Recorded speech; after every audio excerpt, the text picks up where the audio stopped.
Quelle autorité naturelle, tout le monde se tait. Bonsoir à tous et à toutes, et merci d'être venus, si nombreux, je vois que ça arrive encore. Donc, je vais vous présenter les intervenants de cette soirée. On aura d'abord Monsieur Yves Psalti, sexologue clinicien et auteur de plusieurs livres, dont Sexe, savez-vous vous y prendre avec les hommes, Secrets et vérités sur le sexe des hommes à l'usage des femmes. Et donc, Yves est enseignant à l'ULB et à l'UCL en sexologie. Ensuite, nous aurons Catherine François, qui est assistante sociale et sexologue de formation, qui a travaillé 10 ans dans la prostitution à l'espace P, qui est une ASBL. Elle est présidente de SOS Viol et elle est l'auteure de Paroles de prostituées, qui est paru en 2001, et de Sexe, prostitution et contes de fées, qui est publié en 2011. Elle est par ailleurs élue locale de Saint-Gilles en charge du logement social et du centre culturel Jacques Franck. On aura le CV complet. Et on aura, pour terminer, Jean-Paul Briguelli, professeur agrégé de lettres et philosophie, enseignant et essayiste français, qui est l'auteur, et le co-auteur aussi d'ailleurs, d'un grand nombre d'ouvrages, dont notamment La société pornographique. Voilà, alors c'est moi qui ai l'honneur d'ouvrir la soirée. Je ne vais pas vous parler de la pornographie à proprement parler, mais je vais, disons, élargir le contexte dans lequel ça se situe, à savoir, je vais vous parler de la sexualité et de son évolution. Ça marche. Et donc, la sexualité, c'est une construction sociale, qui est d'ailleurs particulièrement révélatrice des rapports sociaux, des rapports de genre et des rapports au corps. C'est une construction sociale parce que la manière dont nous la concevons et la manière dont nous la pratiquons est fortement influencée par le contexte social, politique, religieux et aussi par les avancées technologiques et médicales. Et c'est cette évolution que je vais vous brosser très très rapidement, en 10 minutes, puisque j'ai 10 minutes pour vous parler, au cours du XXe siècle. Alors, ça commence après la Première Guerre mondiale, la guerre 14-18, comme s'il fallait exorciser tout ce qu'on avait vécu pendant ces années de guerre, ces horreurs de la guerre. Pour moi, c'est un des premiers grands changements structurels de notre société, c'est l'après-guerre.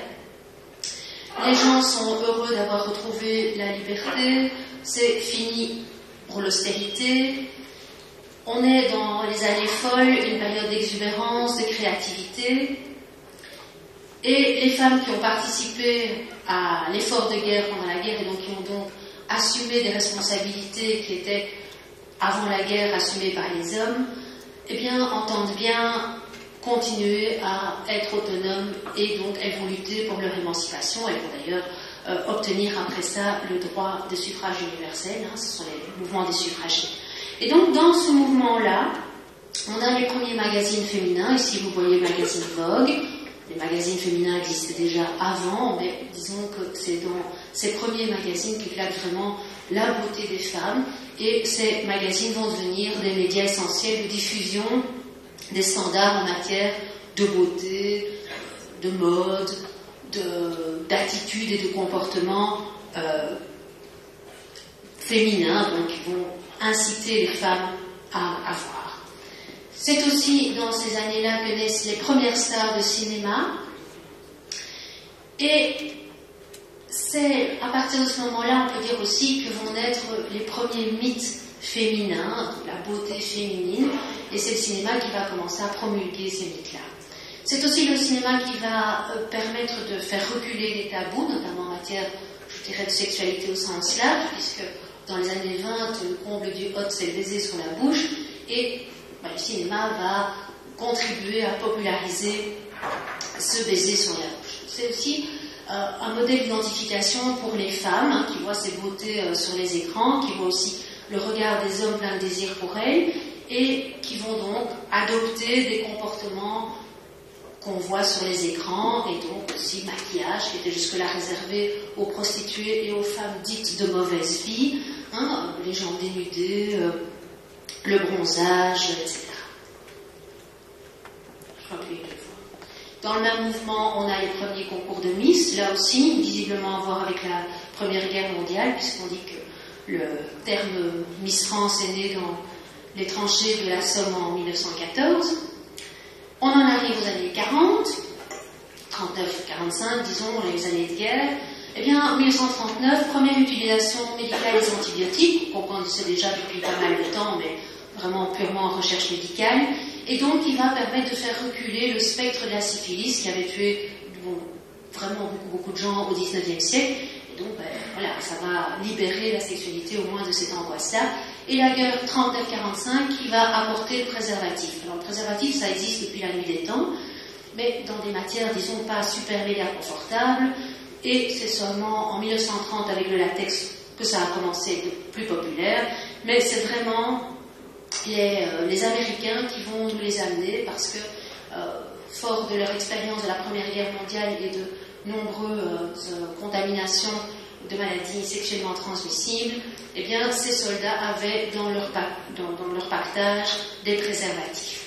Et donc, là, la sexualité va s'affranchir à la fois de la peur de la mort, des maladies létales, et aussi du risque de tomber enceinte.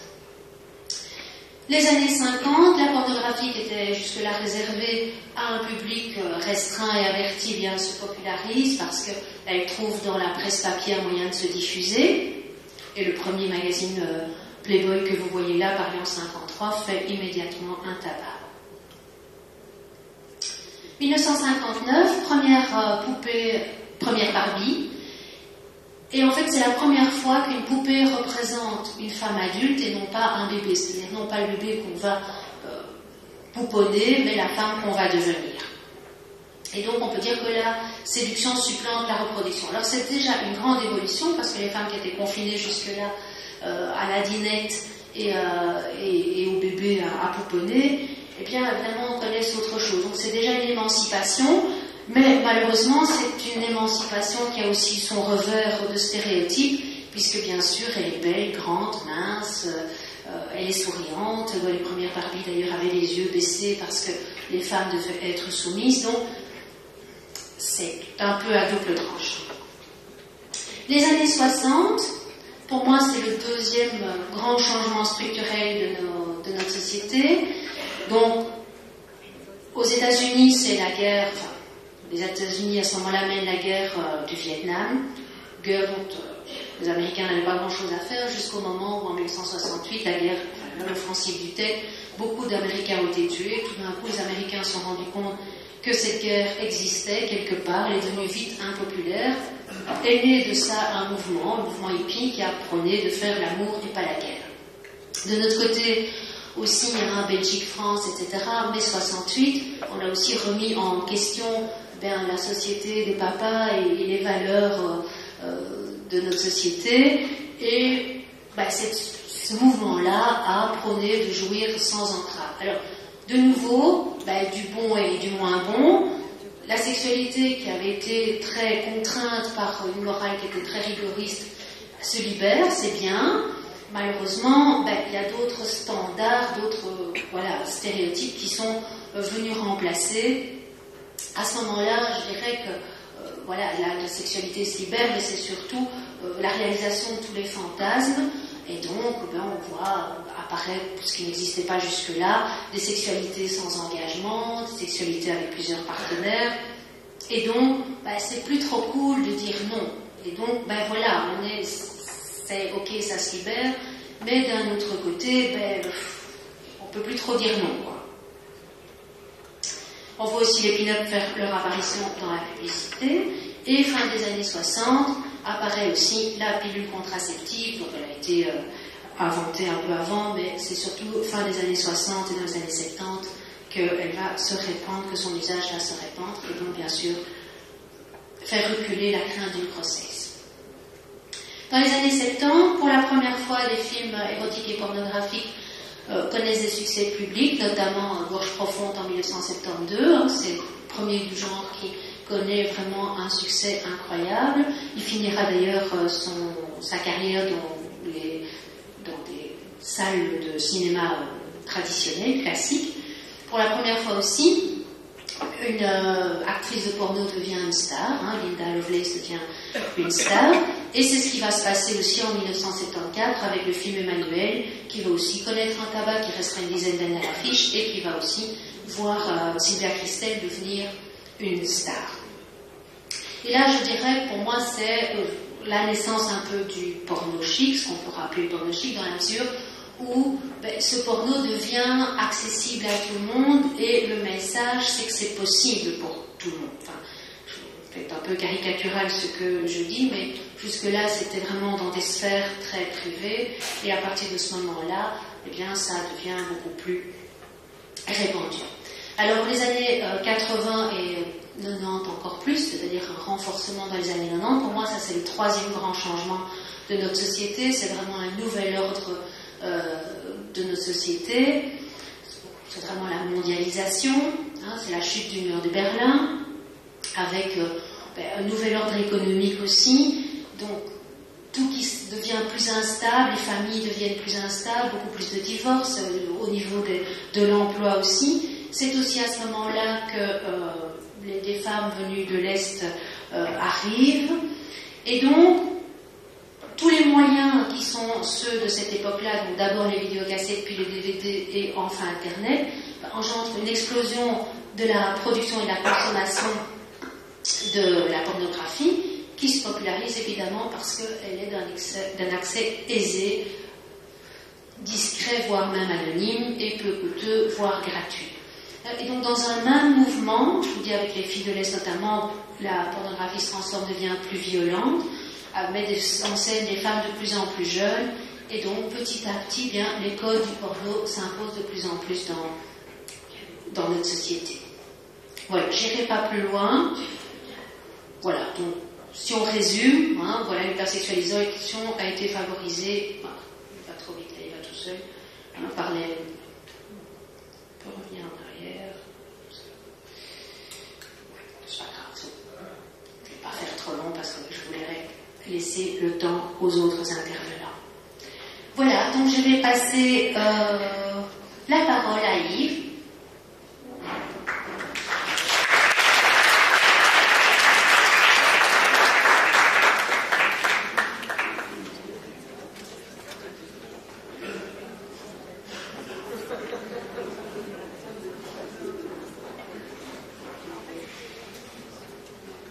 Bonjour, je vais vous parler de la pornographie, mais en tant que sexologue, le point de vue du sexologue, parce que pour nous c'est quand même important, vous allez voir.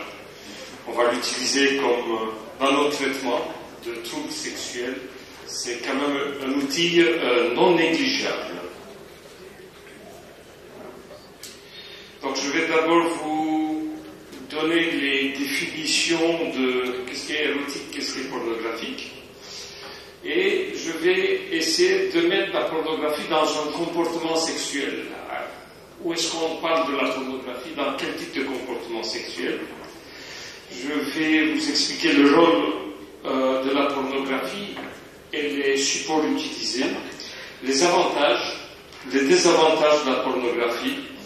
Et avant quelques conseils et conclusions, je vais vous parler de l'addiction à la pornographie.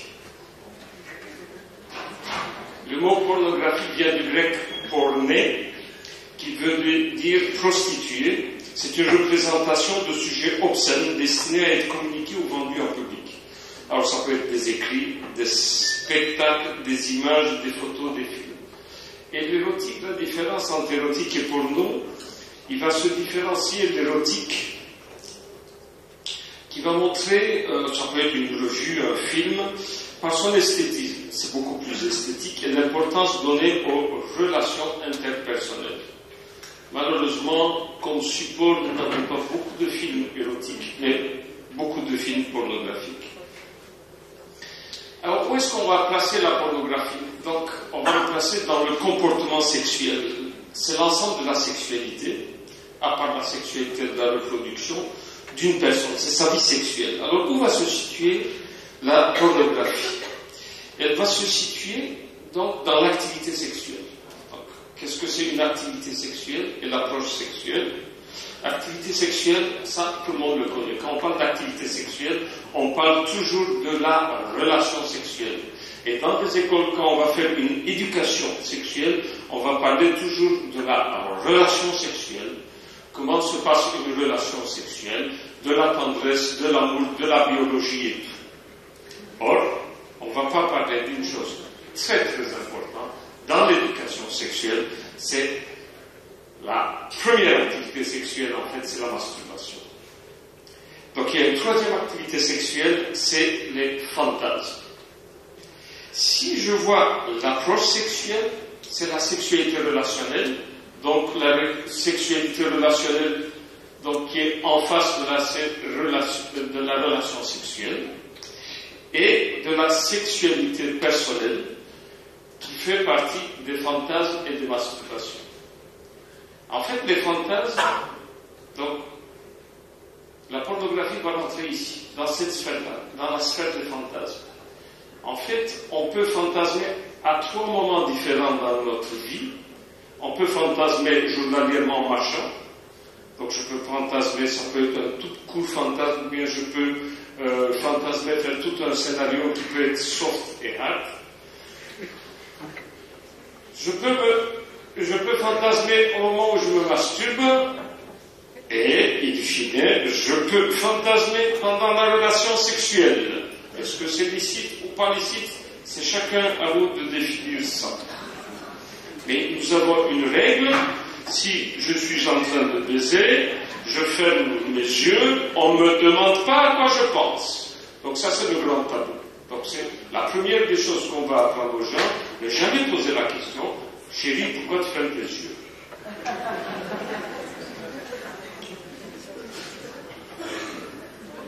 Alors la sexualité personnelle sert à se procurer du plaisir sexuel et à obtenir un orgasme quand on en a besoin. Et la sexualité relationnelle, on cherche l'amour, le contact, la chaleur humaine, l'affectivité, bref l'intimité. On veut partager du plaisir sexuel avec l'autre. Alors, des nombres. La sexualité relationnelle, homme blanc, caucasien, européen, il va peser dans sa vie entre... Donc vous voyez que, vous savez que la firme Durex aime bien le sondage. Pour la firme Durex, on baise 2 fois par semaine. Donc on baise 100 fois par an. Donc sur une vie sexuelle de 50, 60 ans, donc je vais baiser 5000 à 6000 fois. Il y a très peu de gens qui baisent 50 à 6000 fois. Donc dans la grande moyenne, si on pose aux gens de 70, 80 ans, combien de fois tu as baisé dans ta vie? Ou ça tourne aux environs de 2000-2500.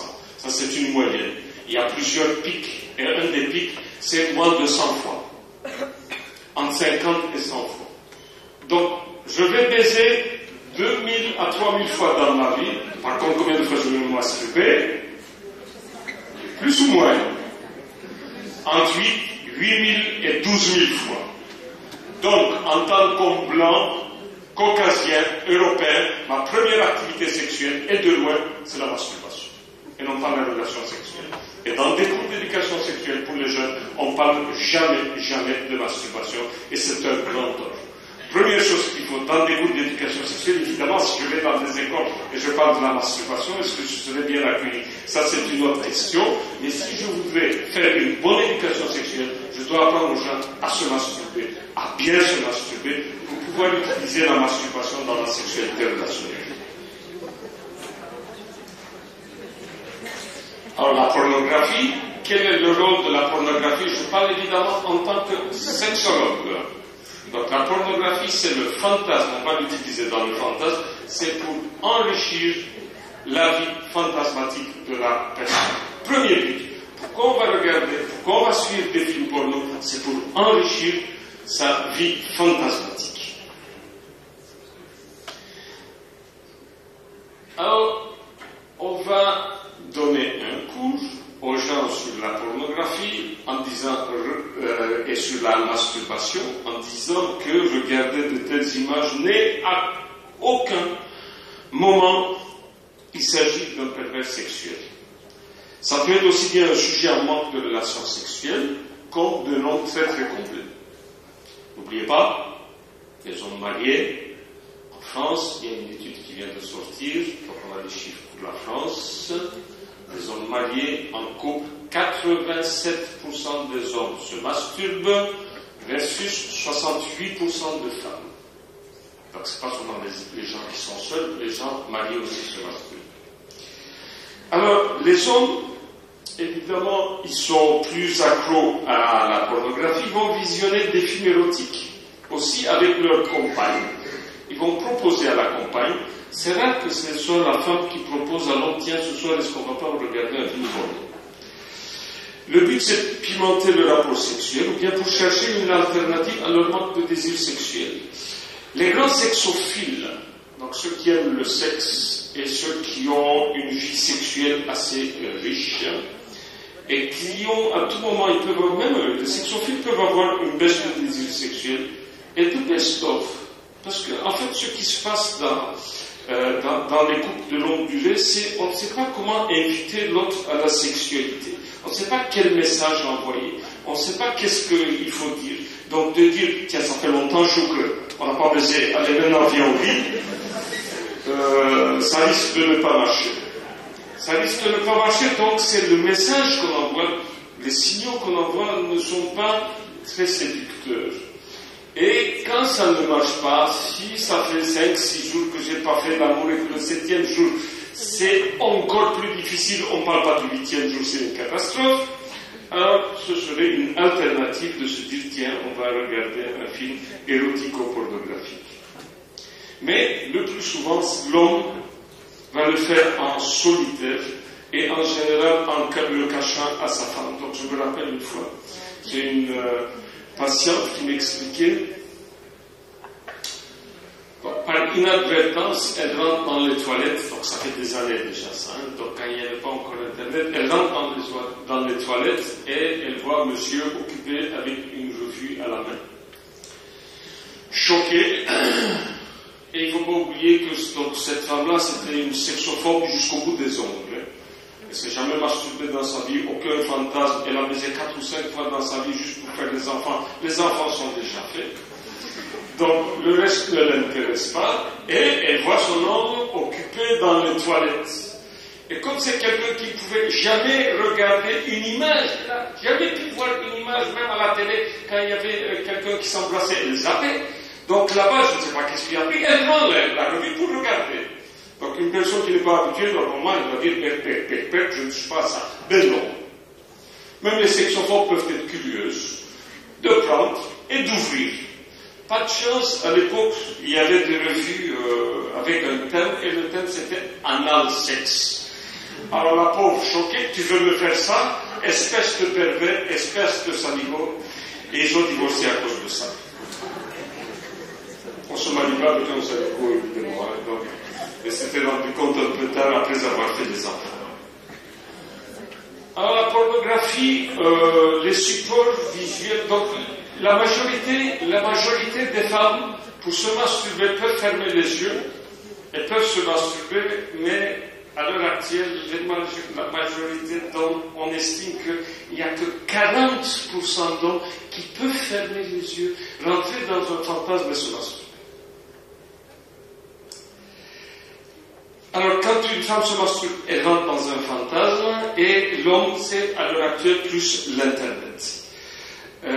Pour qu'une femme puisse voir des films sexuels avec son homme, elle doit avoir une bonne image corporelle, mais c'est ça le problème, qu'une femme qui n'a pas une bonne image corporelle va toujours se comparer avec l'autre en disant, donc s'il amène un film et que c'est une blonde, t'as mes blondes maintenant. Ou bien avec des gros seins, j'ai des petits seins, t'as des gros seins.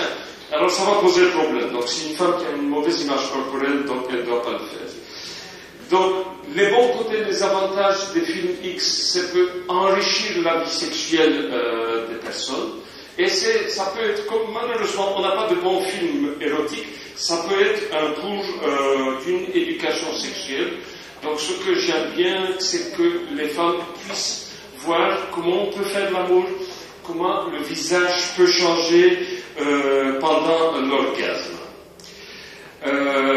Les effets pervers de la pornographie, évidemment, c'est des images montrées des femmes nues, offertes, idéalisées, assoiffées de sexe, soumises, et acceptant sans rechigner toutes les fantaisies du partenaire.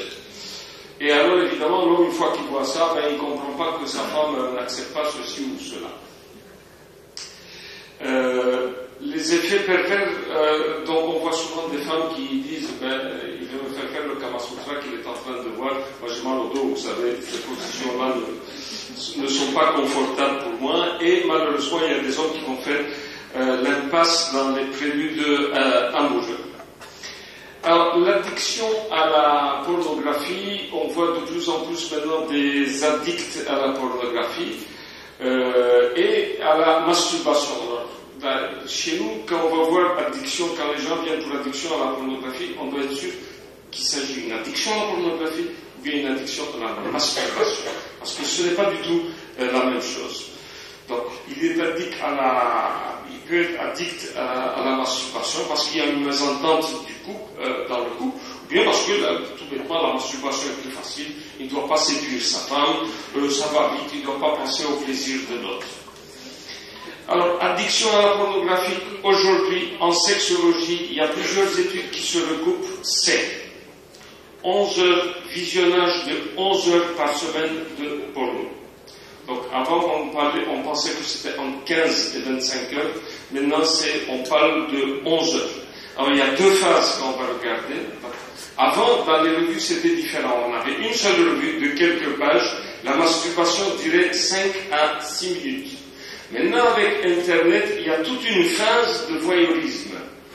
Donc, il ne bande même pas. Il cherche. Il veut chercher quelque chose de nouveau. Il veut chercher des nouvelles images. Et ça peut durer 2 heures. Et il va se masturber les 5 dernières minutes.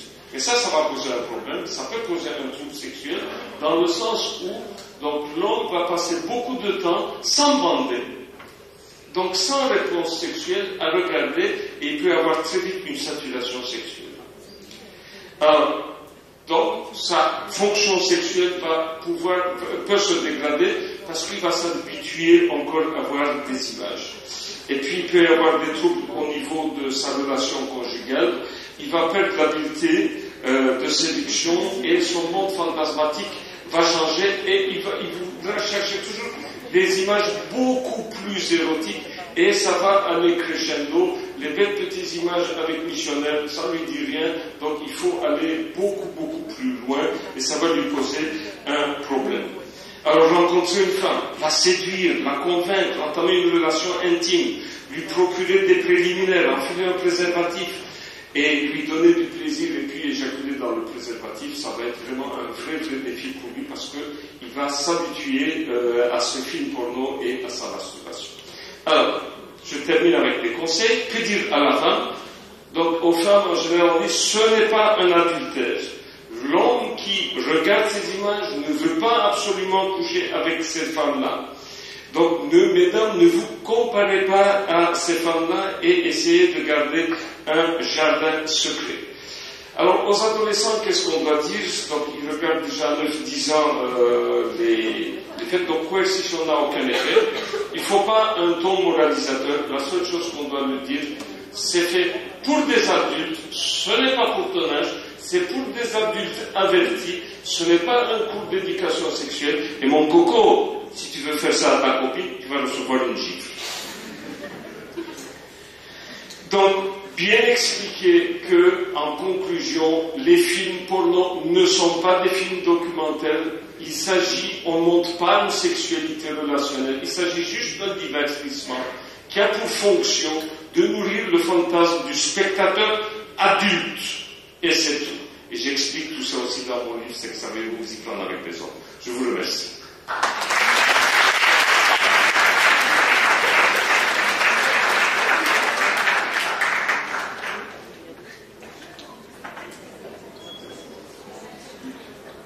Oui.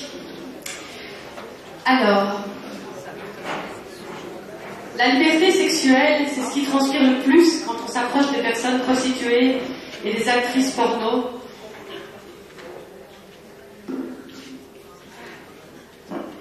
La liberté sexuelle, c'est ce qui transpire le plus quand on s'approche des personnes prostituées et des actrices porno, et de toutes celles et ceux qui pratiquent la sexualité hors format. Cette liberté de montrer son corps, ou pas, de partager son intimité, ou la manière dont on va prendre ou donner du plaisir en groupe ou seul, rappelle combien la sexualité accomplie à des fins non reproductives reste un enjeu crucial de la liberté de disposer librement de son corps. On le sait, la liberté sexuelle est un trésor qui a été historiquement confisqué aux femmes. Considérée comme dérangeante et frondeuse, cette forme d'affranchissement sexuel a été enfermée de tout temps dans un ordre moral qui délivrait les passeports du permis et de l'interdit, avec comme objectif final d'assujettir les femmes dans une posture avilissante. Pendant des siècles, la liberté et le sexe constituaient deux domaines réservés aux hommes. Les femmes étaient assignées à résidence, enfoncées dans un destin d'épouse, de mère et d'esclaves sexuels. Ce qui comptait, c'était d'assurer la descendance, la préservation de l'ordre moral et familial.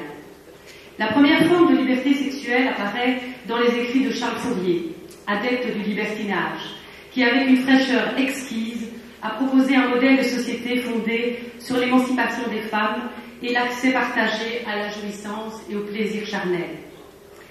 Charles Fourier a saccagé les valeurs morales pour atteindre une volupté des plaisirs où il nous invitait à faire du sexe un loisir, un épanouissement et un accomplissement. Charles Fourier a provoqué un véritable chambardement politique dont on mesure encore à peine la portée. Il fait partie de ces remueurs d'idées qui ont mis à mal les valeurs conservatrices et normatrices que sont la propriété des corps, la jalousie, l'amour exclusif, la fidélité, la monogamie. Ces valeurs moralistes ont été inscrites dans notre patrimoine culturel et enfoncées dans des dispositions morales et religieuses qui donnaient le ton de nos conduites sexuelles. Être libertaire, c'est bien remettre en cause l'autorité morale, politique ou religieuse qui ordonne les uns et surtout les unes à marcher droit, à réprimer les pulsions de vie et sermonner les jouisseuses. Le libertin ou la libertine, le libertin, est un affranchi qui jouit et fait jouir, qui fait sauter la vieille conception de la famille mononucléaire, de la fidélité et de la domination. Comme le rappelle si bien Michel Onfray dans ses ouvrages, le libertin au XVIIe siècle est non seulement un libre penseur, mais bel et bien un affranchi de tout joug, ni Dieu ni maître, un adepte du corps et de ses nombreuses jouissances. Rappelons quand même que les précepteurs de la morale ont donné au mot libertin une coloration de débauche, de décadence et d'immoralité. Le XXe siècle a achevé ce chambardement des idées en questionnant d'un point de vue politique le patriarcat, la religion, la famille hétérosexuelle et le mariage forcé. Avec l'apogée du féminisme des années 70, qui a percolé dans nos sociétés occidentales, nos modes de vie ont pu être débarrassés de cette membrane morale qui a entouré ce que nous avions de si précieux, la liberté. Avec la maîtrise de la fécondité, nous avons pu détacher le sexe et le plaisir de la procréation. Nous avons pu choisir ou pas d'avoir des relations sexuelles. C'est la loi qui pénalise le viol depuis 1989 en Belgique. Pourtant, les combats ne sont pas gagnés. Cette liberté sexuelle est mise en branle dans nos sociétés modernes par un retour de l'ordre moral qui conteste le droit de disposer librement de son corps. Les conduites sexuelles non conformes sont pointées du doigt, à la fois par les ligues de vertu, par une certaine élite autoproclamée féministe et par les églises qui ensemble s'accordent à enfermer l'expression de la sexualité en faisant une véritable police des mœurs. Ces groupuscules dépositaires de la pensée unique s'acharnent à vouloir pénaliser tout ce qui bouscule la bien-pensance. La pornographie, les lieux de débauche, la prostitution, les talons aiguilles, le port de la mini-jupe, le port du voile, le libertinage sexuel et les strings. Les paroles des unes sont confisquées, voire caricaturées et retouchées par les garants de l'ordre sexuel, ces nouvelles vigiles féministes qui, début des années 80 déjà, se sont fait connaître au sein des Women Against Pornography en faisant littéralement imploser le mouvement féministe sur les questions sexuelles. Ce féminisme anti-porno, d'origine bourgeoise, va trouver un écho certain auprès des ligues conservatrices et religieuses pour réclamer d'une même voix la mise à sac du libertinage et de l'affranchissement sexuel. Ce féminisme que j'appelle le féminisme taliban, puisque totalitaire, qui fait la une des médias incarné notamment par les Femen, a entamé une véritable croisade contre la pornographie. Ces idéologies fondamentalistes déploient un véritable catalogue de lamentations et d'accusations morales à l'égard des hommes, uniques responsables du sort malencontreux des pauvres femmes. Ce féminisme abolitionniste se plaît à victimiser les femmes, les considérant comme des êtres fragiles, sensibles, qu'il faut à tout prix plaindre, protéger et médailler. Ces mouvements conservateurs trouvent appui dans la valorisation de la différence sexuelle qui prétend que notre nature féminine serait différente et dès lors que nous serions plus douces, avec moins de besoins sexuels, plus généreuses, moins lubriques, plus maternelles que les hommes, désignées comme l'unique responsable de l'asservissement des femmes. À force de répéter que les femmes seraient moins guerrières, moins portées sur le sexe, davantage dévouées aux bonnes causes, moins bestiales, on en est venu très vite à dresser un portrait au vitriol des hommes. Pourtant, les femmes restent les principales responsables de l'éducation des hommes. Et ce sont les femmes qui transmettent l'inégalité en continuant à produire des machos et des violeurs, parce que la virilité reste une valeur adulée comme une taxe ajoutée dans l'éducation des petits garçons. Le féminisme abolitionniste s'est donc donné une nouvelle jeunesse en vociférant contre le travail sexuel, leur permettant de revenir sur l'avant-scène médiatique par des actions coup de poing contre les prostituées ou contre l'industrie pornographique. Leur génie, elles en ont, est de véhiculer sans cesse des amalgames terrifiants entre la prostitution, la pornographie, l'exploitation sexuelle, la traite des êtres humains et le viol. Les abolitionnistes, les anti-porno et les anti-légalisation du travail sexuel refusent avec acharnement de reconnaître l'autodétermination des travailleuses et des travailleurs sexuels, tournant ainsi le dos au slogan historique « Je dispose librement de mon corps ». Lorsque les lois répressives se sont intensifiées en France et en Suède, notamment, les travailleuses sexuelles, actrices porno, prostituées, étaient seules pour défendre leur dignité contre l'arbitrage policier et sécuritaire. Il est affligeant de constater que le féminisme défend la criminalisation du travail sexuel, criminalisation des clients et clientes. C'est-à-dire, on parle de qui ? De celles et ceux qui, contre quelques billets froissés, réclament un massage du sexe ou quelques câlins érotiques. Quel crime! Ce féminisme institutionnel réclame une société où on enferme un homme parce qu'il s'est fait sucer en échange de 50 €. Ces féministes veulent une société où la femme qui aura bénéficié d'un massage de son clitoris par un travailleur sexuel sera passible d'une amende de 100 €. Ces féministes veulent une société où une mère de famille n'a pas droit à un congé de maternité parce que le travail sexuel en Belgique n'est toujours pas reconnu et ne bénéficie toujours pas d'un statut social. C'est donc ça, leur libération sexuelle, une gigantesque castration des pratiques. Les féministes différentialistes conchient la réglementation du travail sexuel. L'exploitation, mais parlons-en. Est-ce qu'on les entend s'émouvoir sur l'exploitation des femmes dans le secteur du nettoyage, qui pour 600 € nettoient le Parlement européen à 4h30 du matin? Ces femmes travaillent dans des conditions pénibles, avec des horaires entrecoupés, et malgré leur exploitation ignoble, elles bénéficient pourtant d'une sécurité sociale. Est-ce qu'une femme qui pratique des fellations à Bruxelles pour 40 € serait davantage victime d'exploitation qu'une femme qui travaille pour 600 € à nettoyer le Parlement européen? Est-ce que le féminisme ne devrait davantage se battre aux côtés de toutes celles qui sont fragilisées dans les secteurs professionnels? En quoi pratiquer le massage des parties génitales serait plus crapuleux qu'un kinésithérapeute qui s'acharne à masser le bas de la colonne vertébrale? En quoi le sexe tarifé serait impropre à la consommation? Est-ce qu'une levrette en gros plan menace la sécurité de l'État, disait Virginie Despentes dans ce magnifique livre King Kong Theory? En quoi faire jouer une personne en situation de handicap serait un crime contre l'humanité? En quoi tailler une pipe dans un film porno serait dégradant pour une femme? La pornographie n'est qu'une mise en scène de la sexualité, comme le cinéma.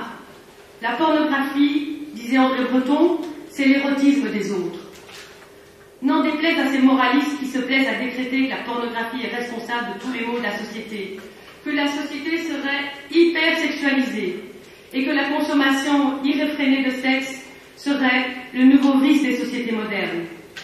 C'est avec une grande détermination que ces groupuscules néo-bourgeois, ces nouvelles prédicatrices s'approprient sans vergogne le droit de parler à la place des actrices porno. Les abolos féministes savent mieux que quiconque comment nous devons nous habiller, comment nous devons nous comporter, comment nous devons jouir. Convertis en heureux dignitaires de la cause des mères de famille, jetant l'anathème sur les putes, les actrices porno, le libertinage, la pornographie, les voilés et les strings, ces mères morales instrumentalisent la pornographie comme l'unique responsable de tous les maux. Ce sont les discours sur les travailleuses sexuelles qui font d'elles des objets sans vie, des corps sans cerveau, des bouches sans cœur, des organes sans intelligence. Ce sont ces discours-là qui heurtent mes sœurs, ces discours qui considèrent les travailleuses du sexe comme les rebuts de la société. La putophobie ambiante oublie que la première violence faite aux travailleuses sexuelles, c'est de ne pas reconnaître des droits égaux à toutes ces travailleuses. Ce qui importe pour l'élite bourgeoise, c'est de lisser nos modes de vie, faire taire les passions. Cette pensée dominante qui prend appui sur les discours pseudo-scientifiques ou sur des statistiques totalement bidons n'a cesse de critiquer les dérives de la modernité et de rappeler le bon vieux temps comme unique curseur du bien-être humain.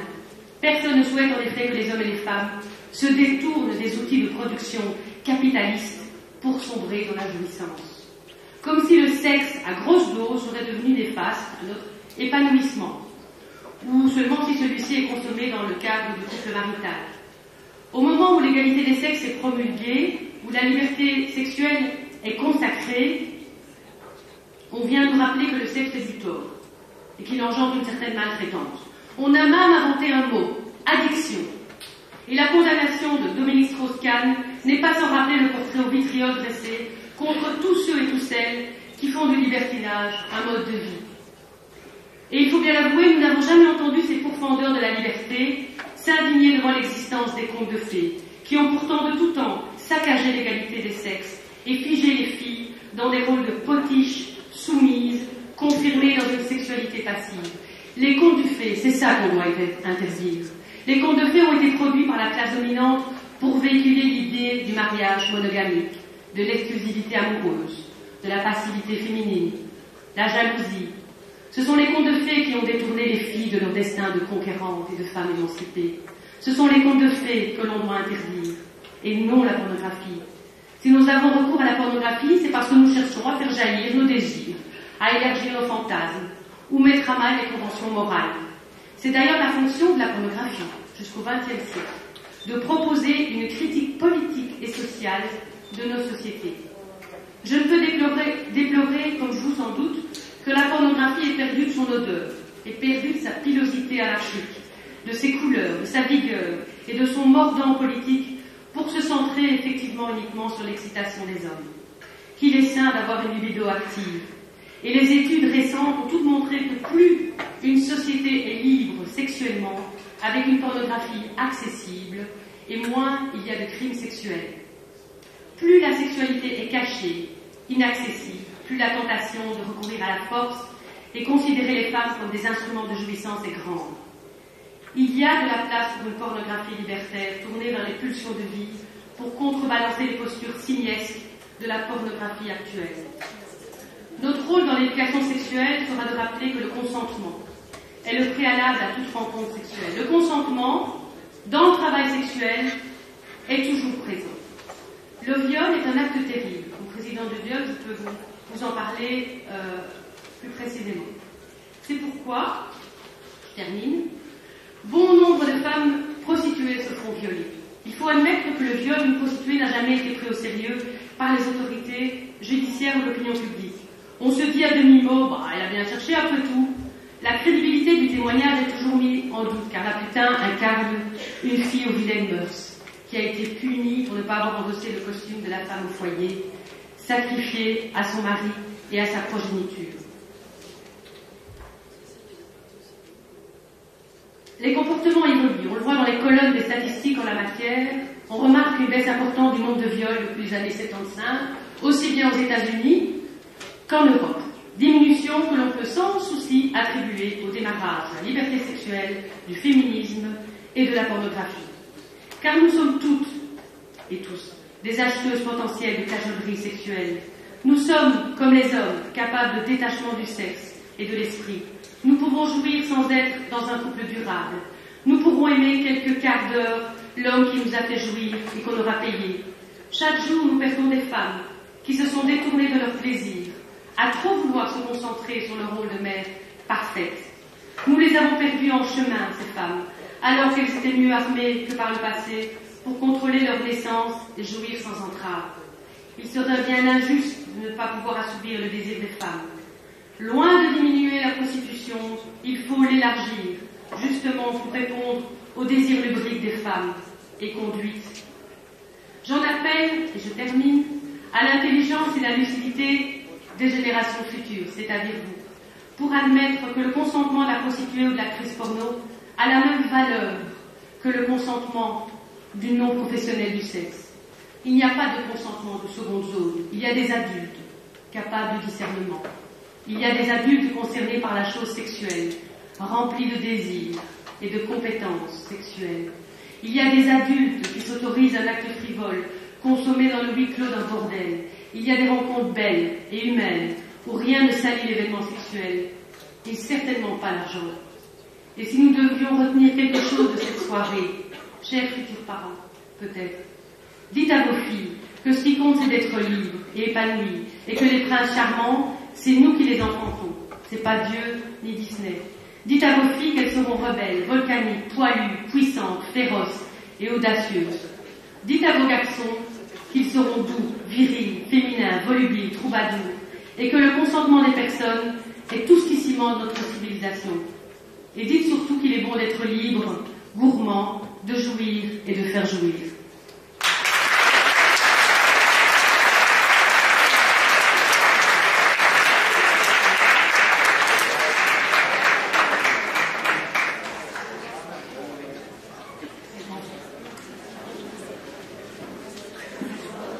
Bon, alors bonsoir. J'ai entendu toutes sortes de choses très intéressantes d'ailleurs, sur lesquelles je reviendrai peut-être plus tard, si on a le temps. Je voudrais vraiment parler de pornographie, parce que ça pose un problème de société, un problème de santé et surtout un problème économique. Parce qu'on a entendu toutes sortes de choses, on n'a pas parlé d'argent, et c'est quand même essentiel. Je rappelle qu'on est parti de l'idée de pornographie, c'est littéralement ce qui est écrit à propos de la prostitution, pornée, effectivement. On ne s'est pas dit au passage ce que voulait dire érotisme. Ça serait bien de dire que l'érotisme, c'est tout ce qui concerne l'amour, hein, Eros. C'est une division quand même qui est importante. Alors je vais vous poser une question, là, comme ça. Un film porno ne coûte pas très très cher à faire, parce que les acteurs et les actrices ne sont pas super bien payés, contrairement à ce qu'on peut s'imaginer, mais quand même ça a un coût. Comment se fait-il que ces films soient gratuits? Comment se fait-il qu'on les voit gratuitement sur Internet? Comment se fait-il qu'on puisse le voir tous les jours? Enfin, vous avez combien? 11 heures par semaine? Je pense qu'il y a des gens qui en sont à 11 heures par jour, hein, de toute façon. Mais comment se fait-il qu'on puisse en voir des milliers, des dizaines de milliers? Vous avez sur Pornhub, vous avez tout, c'est un, comme son nom l'indique, c'est un hub qui permet de se réorienter de tous les côtés. Comment se fait-il que ça ne coûte rien, que ça ne nous coûte rien? Où est-ce qu'ils ramassent de l'argent? Voilà, ça c'est la première question. Estimation mondiale du marché de la pornographie est associée 200 milliards de dollars par an. C'est le budget de plusieurs nations africaines, voire européennes, surtout en l'état actuel de l'Europe. 200 milliards de dollars par an. Où est-ce qu'ils ramassent le fric alors que c'est gratuit? Ben, je vais vous dire. Premièrement, quand vous êtes un tout petit peu addict, comme on dit, à la pornographie, votre messagerie, très très vite, est infestée de spam. Et de spam qui ne concerne que très rarement le sexe. La pornographie, assez curieusement, vous vend du jeu en ligne, des casinos, etc., des Rolex en ligne, et uniquement des Rolex d'ailleurs, c'est assez curieux, mais manifestement les pornographes aiment les Rolex. À l'époque où c'était Sarkozy qui exhibait ses Rolex en France, on était tous très inquiets. Et de la médecine. Pour avoir travaillé donc très sérieusement sur ce qu'était la pornographie sur le web, je suis donc inondé de propositions. Alors, au départ, de propositions médicales du style Grow Your Penis. Je le dis quand même à ceux qui auraient des illusions, ça ne pousse pas. Et puis, après, toutes sortes de publicités sur le Xanax, sur le Valium, etc. Manifestement, les gens qui regardent de la pornographie ont besoin de se calmer. C'est là qu'ils font le fric. Ça, et sur toutes les publicités, les fenêtres surgissantes, etc., tous ces liens qui nous sont proposés à droite, à gauche, là, il y a de l'argent qui se fait. Et c'est essentiellement une opération mercantile qui est purement le pur produit du néolibéralisme. Je ne sais pas pourquoi on dit d'ailleurs néolibéralisme. Le libéralisme a toujours été le même depuis que le capitalisme a été inventé. Voilà. Il s'agit de faire de l'argent sur le dos, si possible, de ceux qui n'en ont pas. Alors, ça c'est une première chose. Deuxièmement, il y a une incidence. On parlait tout à l'heure assez bien de l'incidence que l'addiction à la pornographie peut avoir. Je parlais dans mon livre d'une première étude qui vient d'être confirmée par l'étude québécoise il y a moins de 3 mois. 20% des jeunes de 16 à 25 ans ont des problèmes graves d'érection. 20%. Alors, je ne veux pas savoir qui ici, mais 20%. Alors, quel problème? Eh bien, soit ils ne peuvent pas du tout, soit ça ne dure pas, soit ce sont des érections incertaines, soit ce sont des éjaculateurs précoces, 20%. Pourquoi? On a cherché, alors je comprenais bien qu'il n'y a pas de raison technique, ils n'ont pas de problème de circulation, les veines gonflent normalement entre 16 et 25 ans, on l'espère. La vraie responsabilité, elle est, je ne suis pas le seul à le dire, si c'était qu'un avis personnel, ça ne me poserait pas un coup, même si j'ai beaucoup travaillé sur le sujet. La vraie responsabilité est dans le modèle que la pornographie impose aux jeunes. L'âge moyen du visionnage du premier film porno actuellement, c'est entre 12 et 13 ans. Alors, effectivement, on avait raison de le dire, il y en a certains qui voient ça beaucoup plus tôt. Vers 12-13 ans, alors, je voudrais surtout m'adresser ici aux jeunes filles qui ne savent pas ce que c'est qu'être un garçon à 12-13 ans. C'est-à-dire au moment, cette espèce de préadolescence, où on se demande vraiment à quoi sert le petit truc qu'on a entre les jambes là. Et qu'on regarde régulièrement, qu'on regarde en plongée, vous savez, de haut en bas. En plongée, automatiquement, ça paraît plutôt rikiki. C'est pas bien gros. On regarde ça dans la glace, on se dit... Puis on regarde un film porno. Dans le film porno, les hommes sont filmés en contre-plongée, en gros plan, et avec des objectifs grand angle. Avec le surcroît des partenaires qui sont minuscules. La taille moyenne des filles qui jouent dans les films porno, c'est plutôt 1m55, 1m80. Pourquoi? Parce que ça permet à ces messieurs, alors vous avez même des records, vous avez une fille qui s'appelle Little Lupe, qui fait 1m45, etc. Vous avez des stars dans le système, comme Gauche, etc., qui sont à moins d'1m50 également, etc. Ça permet, face à des hommes qui eux font 1m80, 85, 90, de paraître, ça donne ces messieurs l'impression d'être surdimensionnés. Ça donne aux jeunes garçons 12-13 ans l'impression que lui est anormal. Au passage d'ailleurs, ça donne aux jeunes filles qui regardent ça, alors c'est plutôt 13-14, le visionnage du premier film porno pour les filles, il y a un léger décalage. Le jour où elles se retrouvent avec un copain standard, valeur entre 14 et 18 cm en extension. Elle se dit, mais il n'est pas normal. Il ne ressemble pas à Mr. Marcus. 28 cm hors tout. Vous voyez? Alors ça, c'est un premier point. Deuxièmement, regardez la durée des films porno. C'est incroyablement court. C'est incroyablement court et ça obéit invariablement toujours au même scénario. C'est-à-dire que ça impose un mode de fonctionnement dans lequel, pour des raisons sur lesquelles on pourrait revenir, la sodomie est l'acte final, systématiquement. Alors, je n'ai rien contre la sodomie, mais systématiquement, il y a quelque chose qui s'interroge là, sur ce conformisme absolu, cette volonté de calibrer une fois pour toutes les sexes, nos comportements, etc. Au passage, d'ailleurs, c'est des filles qui un jour se sont dit « mon 85B est un peu insuffisant, je vais faire comme les stars du porno ». Il y a une actrice allemande qui est morte il y a 2 ans, elle était à sa 8e prothèse mammaire, elle était passée à 90 H. Voilà, situez bien, hein, où ça se situe, à partir de 90B. Voilà. Et elle est restée sur la table d'opération, parce que à force. Donc, ce qu'il faut voir, c'est qu'il y a une exploitation extraordinaire, déjà, de la misère.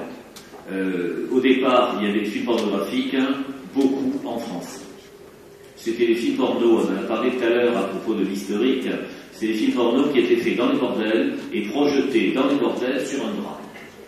Pour une fois que le drap était vertical au lieu d'être horizontal, et c'était à l'usage strict des consommateurs de prostituées. C'était une sorte de, passez-moi le terme, mise en train. Vous voyez, j'allais dire mise en bouche, mais en s'abstiennant. Et ça n'a pris une fonction exponentielle qu'avec l'invention de la vidéo. J'explique dans mon livre d'ailleurs que vous savez que dans les formats vidéo, le VHS était très loin d'être le meilleur format. Il y avait à l'époque le V2000 et le Betamax. Je parle de l'archéologie de la vidéo, les années... excusez-moi, moi je dis 75, mais pour rectifier, traduire. C'est l'industrie de la pornographie qui a imposé le format VHS parce que c'était le format le moins coûteux et c'était le format dans lequel ils tournaient eux. C'est ce qui fait que c'est le format qui a été imposé. Il n'y a aucune autre raison.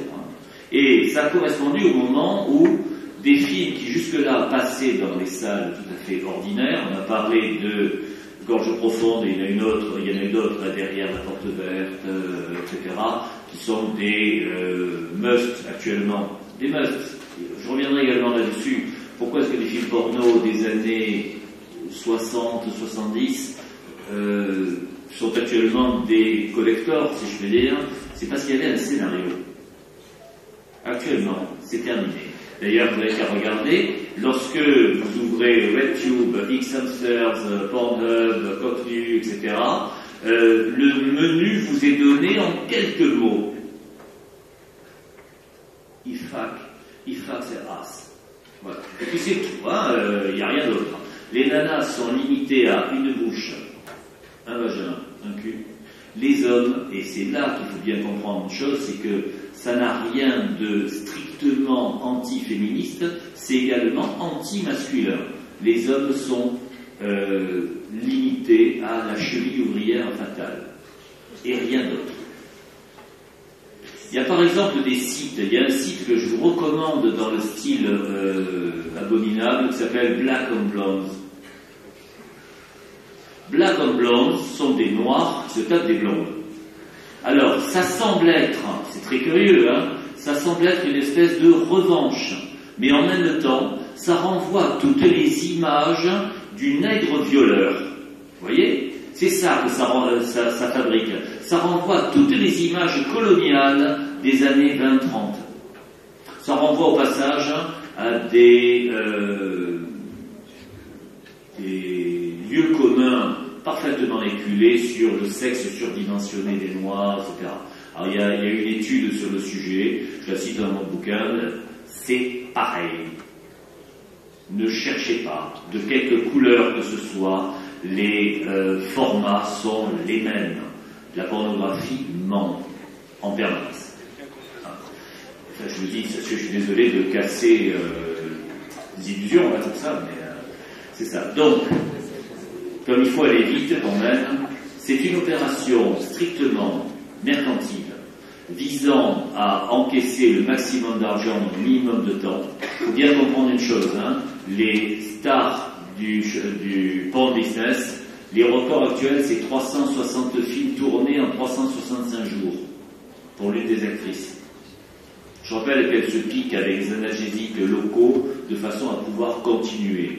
Moi, je veux bien qu'on fasse l'apologie de la prostitution, mais à partir du moment où c'est juste un comportement forcé, tout ça pour faire gagner de l'argent à des gens qui sont même pas les actrices en question, ça va, hein, c'est du maquereautage de très haut niveau. Et quand on regarde ce qui arrive sur le marché, c'est-à-dire ce qui vient des pays de l'Est, Hongrie en particulier, Russie, etc., c'est-à-dire que là, on a affaire à des films porno violents.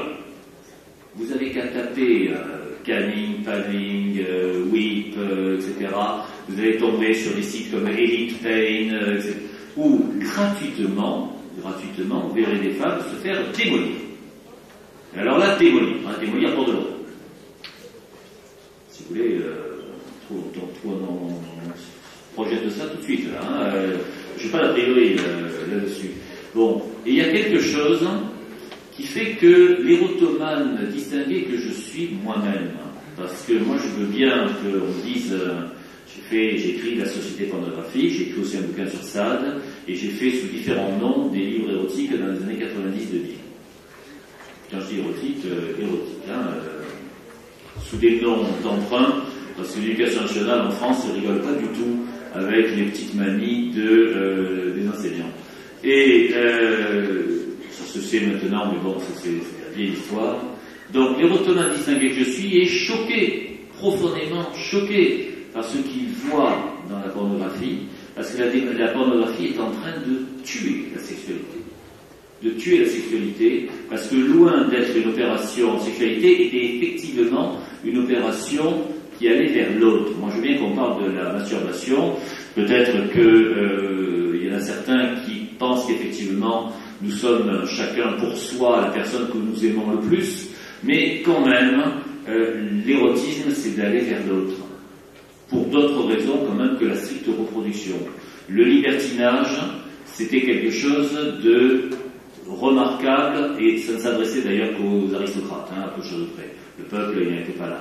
Et la pornographie, actuellement, est en train de tuer toute possibilité même d'érotisme, parce que c'est une relation de soi-même à un écran. C'est-à-dire, c'est une relation qui va très très vite, hein, parce que ça a déjà commencé, qui va tuer la possibilité même du sexe, hein, parce qu'elle est en train d'abord de tuer les hommes. C'est un premier point, et je ne crois pas du tout, pas un seul instant, que ça diminue le nombre de viols. Dernière anecdote, regardez tout ce qui est film fait à la maison. Eh bien, il y a 2 ans, sur le parvis de la gare de Lyon-Pardieu, 4 heures l'après-midi, 15 gosses ont obligé 2 gamines de 14 ans à leur faire une pipe en les filmant. Parce que le grand truc de la pornographie, c'est le spectacle. On est dans la société du spectacle, on est dans une société qui cherche juste à faire du fric avec le spectacle. Et ces malheureux gamins croient que ce qui se fait, c'est de filmer des exactions commises sur des gamines. Voilà. Ça, c'est ce qui vient de la pornographie. Je rappelle que depuis le début d'Internet, c'est le seul secteur qui gagne de l'argent et qui actuellement, je reprends le chiffre, en gagne 200 milliards de dollars par an. Tout ça pour quelques truands. Merci.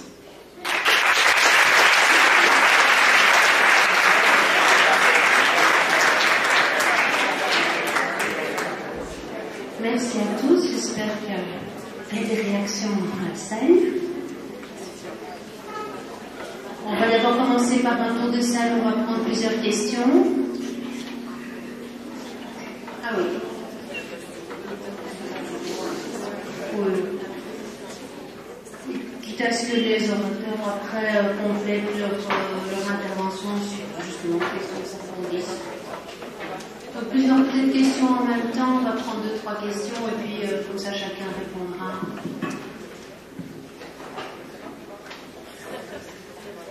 Oui, bonjour, Laurence Rossi, je suis pas l'ULB.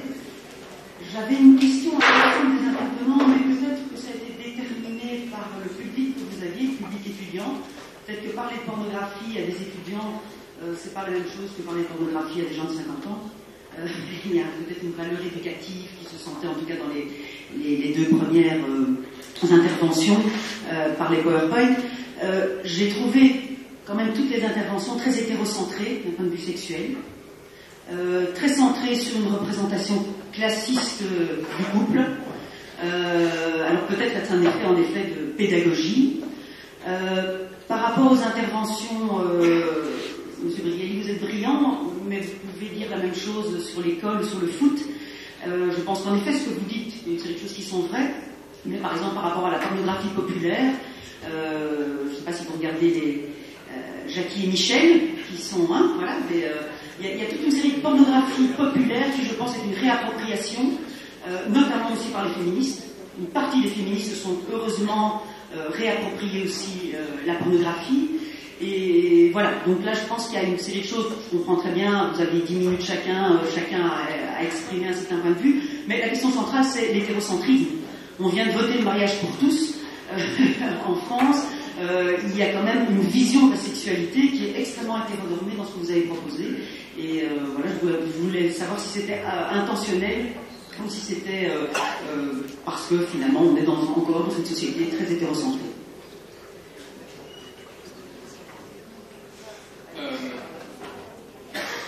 Je peux y aller? Ok. Merci beaucoup. Par rapport à... Enfin, j'avais pas prévu de dire ça, mais par rapport à la question qui vient d'être posée, c'est un peu ma question va un peu dans le même sens, c'est-à-dire, mais je changerai le mot hétérocentré et je parlerai en fait d'un truc dont il n'a pas été question, mais qui pour moi est très important, et qui fait que j'ai trouvé l'intervention de Catherine François extrêmement violente. C'est la question du patriarcat. Parce que pour moi, a priori, au départ, le féminisme, c'est avant tout une question de s'en prendre au patriarcat en tant que système d'oppression et de domination des hommes sur les femmes, mais d'une certaine manière, même des hommes, en fait, d'une domination d'une norme sur les êtres humains. Même si, là-dedans, les femmes sont nettement plus dominées que les hommes. Alors, moi, je voudrais pas avoir donné l'impression que je victimise les femmes, c'est pas ça. Mais enfin, vous avez évoqué Fourier et le sort même conceptuel qui était fait aux femmes avant que Fourier ne développe ses théories et qui depuis a largement survécu. Il me semble pas qu'on ait pu à ce moment-là vous reprocher d'avoir victimisé les femmes. À mon avis, dire aujourd'hui que les femmes sont victimes d'un système patriarcal de domination extrêmement violent, je pense pas que c'est les victimiser en fait. C'est pas parce qu'elles en sont actrices qu'elles n'en sont pas victimes. Et en fait, la question, c'est pas les hommes, c'est pas les femmes, c'est une question d'ordre social et donc d'ordre moral. Et moi, j'ai un vrai problème avec la critique morale du porno ou de la prostitution, mais oui, j'en ai déjà posé une, mais j'aimerais, je me permets de réagir un peu. Ce que vous n'avez pas dit, qu'on aurait pu dire aussi, c'est qu'au moment de la libération sexuelle, la prétendue libération sexuelle, d'autres l'ont dit, il y a un endroit où la femme, effectivement, ne peut plus vraiment dire non, mais dans une certaine mesure, ça vient avec la marchandisation de plein de trucs, et il y a, la femme, c'est même pas qu'elle peut plus dire non, ce qu'à un moment donné, c'est plus qu'un bout de viande, en fait, à un endroit. Parce que, on n'a pas bougé à ce moment-là, au niveau du patriarcat. Et le vrai problème, c'est celui-là, et en fait, le patriarcat, c'est une oppression économique aussi, mais à plein d'autres niveaux, et l'existence de la prostitution et de la pornographie, j'avais préparé ma question avant l'intervention de M. Brielli, mais il l'a très bien expliqué, c'est un soutien, c'est non seulement un soutien au patriarcat en tant que tel, c'est quelque chose qui conceptuellement et au niveau des valeurs et du machin du truc soutient le patriarcat, mais c'est en plus économiquement un truc qui est tout à fait foireux pour peu qu'on ait un peu d'idée il y a un peu d'idée critique du marché, simplement. Je passe plein de trucs parce que j'essaie de faire court, mais donc je pense pas qu'on peut dire que la violence sexuelle elle est moindre à un endroit où les gens regardent plus de porno. Je pense que la violence sexuelle elle baisse quand on attaque le patriarcat, ce qui n'est pas tout à fait la même chose. Et en fait, le problème, c'est peut-être qu'il faudrait une bonne fois balancer la morale, parce que, comme disait l'autre, la morale, ce qu'il y a d'en comprendre dans la morale, c'est que c'est toujours la morale des autres. Qu'elle soit anti-jouisseuse ou jouisseuse, c'est la même chose. En fait, s'il y en a qui ont envie de ne pas se branler, de ne pas se coucher, de rien faire, c'est leur problème, j'en ai rien à faire.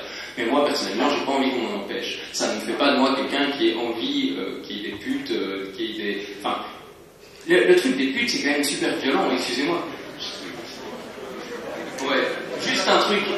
Qu'est-ce qu'on fait avec toutes les putes qui n'ont pas choisi d'être putes? Excusez-moi, mais c'est ultra violent ce que vous dites, quoi. Il suffit qu'il y ait une pute qui n'ait pas choisi d'être pute, ou un pute qui n'ait pas choisi d'être pute, pour que l'ensemble des hommes et des femmes soient transformés en marchandises.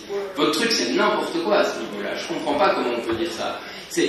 Comment on peut juste prendre ma question, là, voilà, parce qu'il en faut une, à part le fait qu'on parle pas du patriarcat, comment est-ce qu'à un moment donné, on peut simplement présenter ça comme une liberté alors qu'il y a des gens dont c'est la négation de la liberté au niveau, c'est pas une question théorique. Présenter ça comme une libération, c'est un truc théorique et idéologique. Mais au niveau matériel, quand il y a une personne qui est opprimée, comment on peut parler de libération? Merci beaucoup.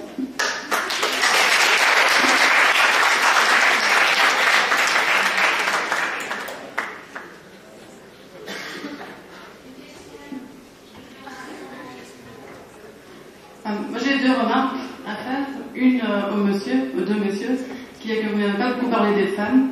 Par exemple, vous avez parlé des problèmes que les hommes peuvent rencontrer en comparant leur corps au corps des acteurs porno, mais vous n'avez pas parlé des normes d'épilation, des normes de calibration des lèvres, etc., des vagins féminins, ce qui est un... Mais vous avez passé plus de temps sur les hommes, et monsieur Psalty, je vais vous faire la même remarque. Maintenant, aux femmes, j'aimerais faire une remarque à vous deux, qui rejoint un peu ce que Mme Rosier a dit, qui est que vous avez un peu toutes les deux dépeint l'histoire du féminisme qui est très centrée sur les femmes blanches. Par exemple, votre association avec le travail comme étant l'émancipation nie tout à fait que les femmes pauvres et les femmes noires travaillaient déjà bien avant que les femmes bourgeoises blanches ont commencé à travailler. Et Madame François, pareillement, cette association de la maternité à des contraintes et la liberté, et à la sexualité à une liberté, ni aussi tout le combat des femmes noires qui étaient stérilisées en masse dans les années 70 aux États-Unis, en même temps que les féministes blanches se battaient pour le droit à l'IVG, etc. Et j'ai une question aussi pour Madame François qui est assez simple, qui est, pensez-vous que toutes les femmes jouissent, toutes les femmes qui entrent dans ces pratiques, vous avez beaucoup insisté sur l'importance de jouir, et je pense que personne ici va vous contredire sur ce point. Mais pensez-vous qu'il est si simple pour les femmes de jouir avec, dans ces schémas qui sont présentés par la pornographie? Voilà. Merci pour vos questions. Donc effectivement, je pense que les interventions étaient très courtes, 10 minutes chacun, 10 minutes, un quart d'heure. On n'a pas pu répondre à tout, donc effectivement c'est l'occasion. Alors, qui veut parmi vous?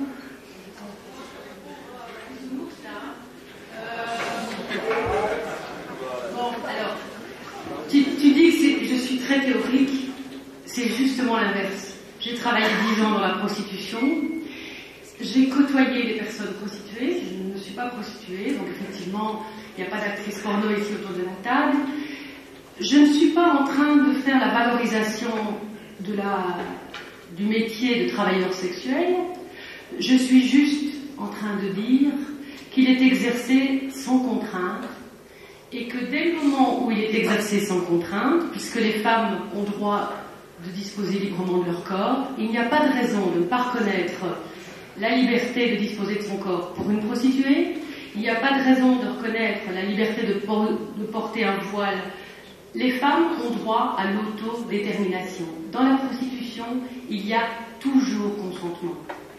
S'il n'y a pas consentement, et je suis présidente des SOS Viol, s'il n'y a pas consentement, il y a viol.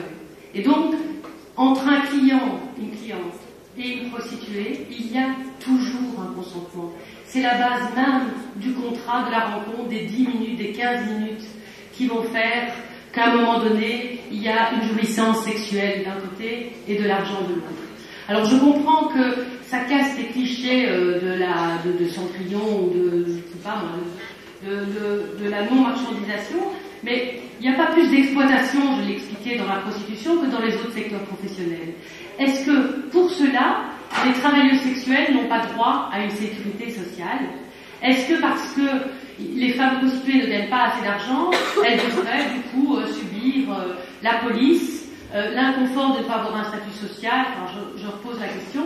Et donc, à force de parler à la place des prostituées, on en vient vraiment à nier complètement l'autodétermination des femmes à choisir leur destinée. Et dans la prostitution, les femmes ont choisi de se prostituer, comme les hommes qui sont dans la prostitution homosexuelle aussi, il y a toujours une question de choix. Si vous enlevez la question du choix, vous enlevez la liberté des personnes. Et donc vous parlez à la place d'eux. Et donc toi tu penses que tu n'as pas envie et tu penses que c'est une marchandisation, ok, mais tu dis toi-même qu'on doit respecter le choix de vie des personnes et les itinéraires de vie. Alors pour répondre à la question, ouh là là, je reviens un peu, sur la jouissance, c'était sur la jouissance des femmes ou c'était la jouissance dans le cadre du travail sexuel? Parce que dans le cadre du travail sexuel, il n'y a pas de jouissance, c'est pas ça. C'était la jouissance dans les manières. Dans le cadre de la pornographie aujourd'hui, qui est exclusivement machiste, je suis d'accord, il y a une pornographie féministe que tu connais sans doute, enfin j'espère que vous connaissez toutes. Il y a Ovidie, actrice porno, qui a réalisé une série de films porno, et il y a Virginie Despentes et toutes les autres qui ont vraiment lancé une pornographie féministe qui donne un rôle évidemment de dominatrice aux femmes, puisqu'elles ont autant envie que les hommes d'avoir une sexualité sublimée dans la pornographie. Et donc, quand vous parlez de pornographie, vous parlez de pornographie féministe, parce que ce n'est pas clair. Donc je parle de pornographie libertaire. Et donc, c'est des années 70 qui avait en même temps une contestation politique, une contestation morale de la société dans laquelle on vit. Aujourd'hui, la pornographie, elle est fade, elle est triste, elle est sans poil, elle est... Et ça, en même temps, si des personnes trouvent plaisir à regarder un film porno, du moment que les actrices porno ont un statut, du moment qu'elles bénéficient d'un syndicat, donc quand j'ai travaillé à l'Espace P, j'ai mis en place une centrale syndicale pour les travailleurs du sexe, pour qu'elles puissent avoir des conditions de travail correctes. Et donc, aujourd'hui, ce qu'il importe, et je parle de bisounours là-bas, ce qu'il importe, c'est de reconnaître...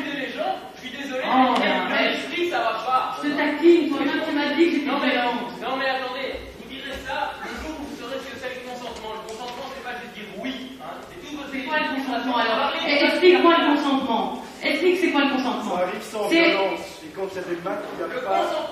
Le consentement, c'est quand on a pu explorer son désir, un minimum. Et c'est quand on ne s'est pas fait forcément confisquer son passeport. Quand on est ukrainien, on s'est fait confisquer son passeport. Je n'ai pas parlé des Ukrainiens, je n'ai pas parlé de traite des êtres humains. Écoute, je ne t'ai pas parlé de traite des êtres humains. Attendez, quand on parle de prostitution, on parle aussi, et forcément, de traite des êtres humains. Alors, parce que toutes les ok. prostituées sont des femmes qui vivent de la traite des êtres humains. Ok, ça va. Je vois que moi, c'est de la salle et de la police liste, alors je vais vous parler aussi. Donc, dans la prostitution, il n'y a pas de mépris. Dans la prostitution, il y a toujours un consentement. Je n'ai pas parlé de la traite des êtres humains. Je n'ai pas parlé du viol. Je n'ai pas parlé de l'exploitation sexuelle des femmes. Mais ce que je veux que tu entendes avant de dénoncer l'Ukrainienne, ce que je veux que tu entendes... Laisse-moi parler. Ce que... Je termine. Ce que je veux que tu entendes, c'est la question du consentement. C'est qu'une femme a le choix, dans le cadre d'un rapport prostitutionnel, de dire oui ou de dire non. À tout moment, elle choisit le lieu, elle choisit le prix, elle choisit avec quel client elle va accomplir son acte sexuel. Ne pas reconnaître ce consentement, le consentement, c'est ce qui nous évite la barbarie. C'est le contraire du viol, le consentement. Le consentement, c'est reconnu pour deux adultes majeurs qui ont une vie sexuelle épanouie, qu'elle soit tarifée ou pas. pense qu'il y a peut-être consentement, mais qu'on ne peut pas dire souvent qu'il y a un consentement libre et éclairé. Et c'est très différent d'un consentement non libre et un consentement libre et éclairé. Il n'y a pas un consentement de seconde zone, je l'ai expliqué, il y a un consentement. Quand une fille dit oui, quand une fille souhaite un rapport sexuel tarifé, il faut lui reconnaître ce droit de dire oui. Je ne comprends pas pourquoi il y a des consentements des prostituées, c'est pas des consentements, et les consentements des non-prostituées, c'est des consentements. Il y a des femmes qui sont adultes, qui sont majeures, et qui ont la capacité intellectuelle de dire oui à un rapport sexuel tarifé. Excusez-moi, mais là, je me demande qui fait dans le bisounours. Parce que, sois sérieux, j'ai une petite expérience sur la prostitution, moi aussi, de l'autre côté, parce que je suis corse, hein, figurez-vous, et que voilà. Hein. Alors, 90% des prostituées que j'ai connues étaient des filles, des malheureuses filles qui étaient forcées de se prostituer par des macs extrêmement violents. Mais extrêmement violents. Oui, ça, je pouvais fournir. Qu'elles soient françaises, ukrainiennes, africaines ou quoi que ce soit. Deuxièmement, il y a un site qui s'est ouvert il y a 2 ou 3 mois en direction des étudiantes pour les inciter à jouer au call girl pour 500 à 1000 euros la soirée. Si les loyers n'étaient pas si hauts, si la misère tout court, n'était pas celle qu'elle est, s'il n'y avait pas cette violence économique, est-ce qu'il y aurait eu 8000 inscriptions sur ce site rien qu'en France en 2 mois? Vous voyez, ça aussi c'est une forme de violence. La violence économique, elle est là. D'ailleurs, très souvent dans un couple tout à fait standard, marié, constitué, etc., il y a également une violence qui s'exerce d'habitude en quelque sorte. Alors effectivement, c'est pas par hasard d'ailleurs que presque toutes les législations européennes ont admis le viol entre époux depuis quelques années. Hein. Il y a des violences constantes. Alors, entendre dire que, ma foi, les femmes, après tout, elles acceptent, elles veulent, si elles disent oui, mais vous plaisantez là. Hein, vous plaisantez sérieusement. 90% de la prostitution, ce sont des filles contraintes, à qui effectivement on a enlevé leur passeport, qu'on contraint par la force. Vous voulez savoir ce que c'est la croix des vaches? C'était une façon de marquer une croix au couteau sur le visage des filles pour leur faire bien comprendre qui était le patron. Ça se fait depuis les années 20, ce genre de choses. Alors, ça va. Alors, je voulais aussi répondre à votre question. J'ai pas pu parler effectivement du porno homosexuel. Il se trouve que il y a 2 choses très drôles, si je peux dire. Enfin, il y a une qui est drôle, l'autre qui l'est pas. Il y a un porno gay qui est aussi monstrueux d'ailleurs que le porno hétéro. Le même, avec les mêmes gosses soumis à des mêmes machos, etc. Et puis il y a un porno lesbien que je trouve moi extraordinairement drôle, parce que je finis, qui représente systématiquement, c'est vous dire à quel point c'est standardisé. 2 filles qui baisent ensemble, et bien sûr arrive un mec, parce que 2 filles qui baisent ensemble ont forcément besoin d'un mec.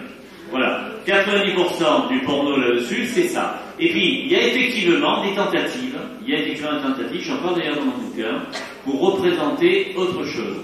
C'est extraordinairement marginal, parce que ça ne rentre pas dans le flux général des hubs pornographiques. Il faut vraiment savoir où aller les chercher. J'ai les adresses, d'ailleurs, il n'y a pas de problème. Mais vous aussi, j'imagine. Mais ce n'est pas ça. Vous savez parfaitement que la pornographie qui se vend, qui est dans le mainstream général, c'est pas ça du tout. D'ailleurs, je dis mainstream, vous avez remarqué, la pornographie parle anglais. Hein. Ça aussi, c'est un fait économique derrière. C'est-à-dire, c'est la langue finalement du capitalisme depuis le début. Et c'est un fait, je l'assure, strictement économique.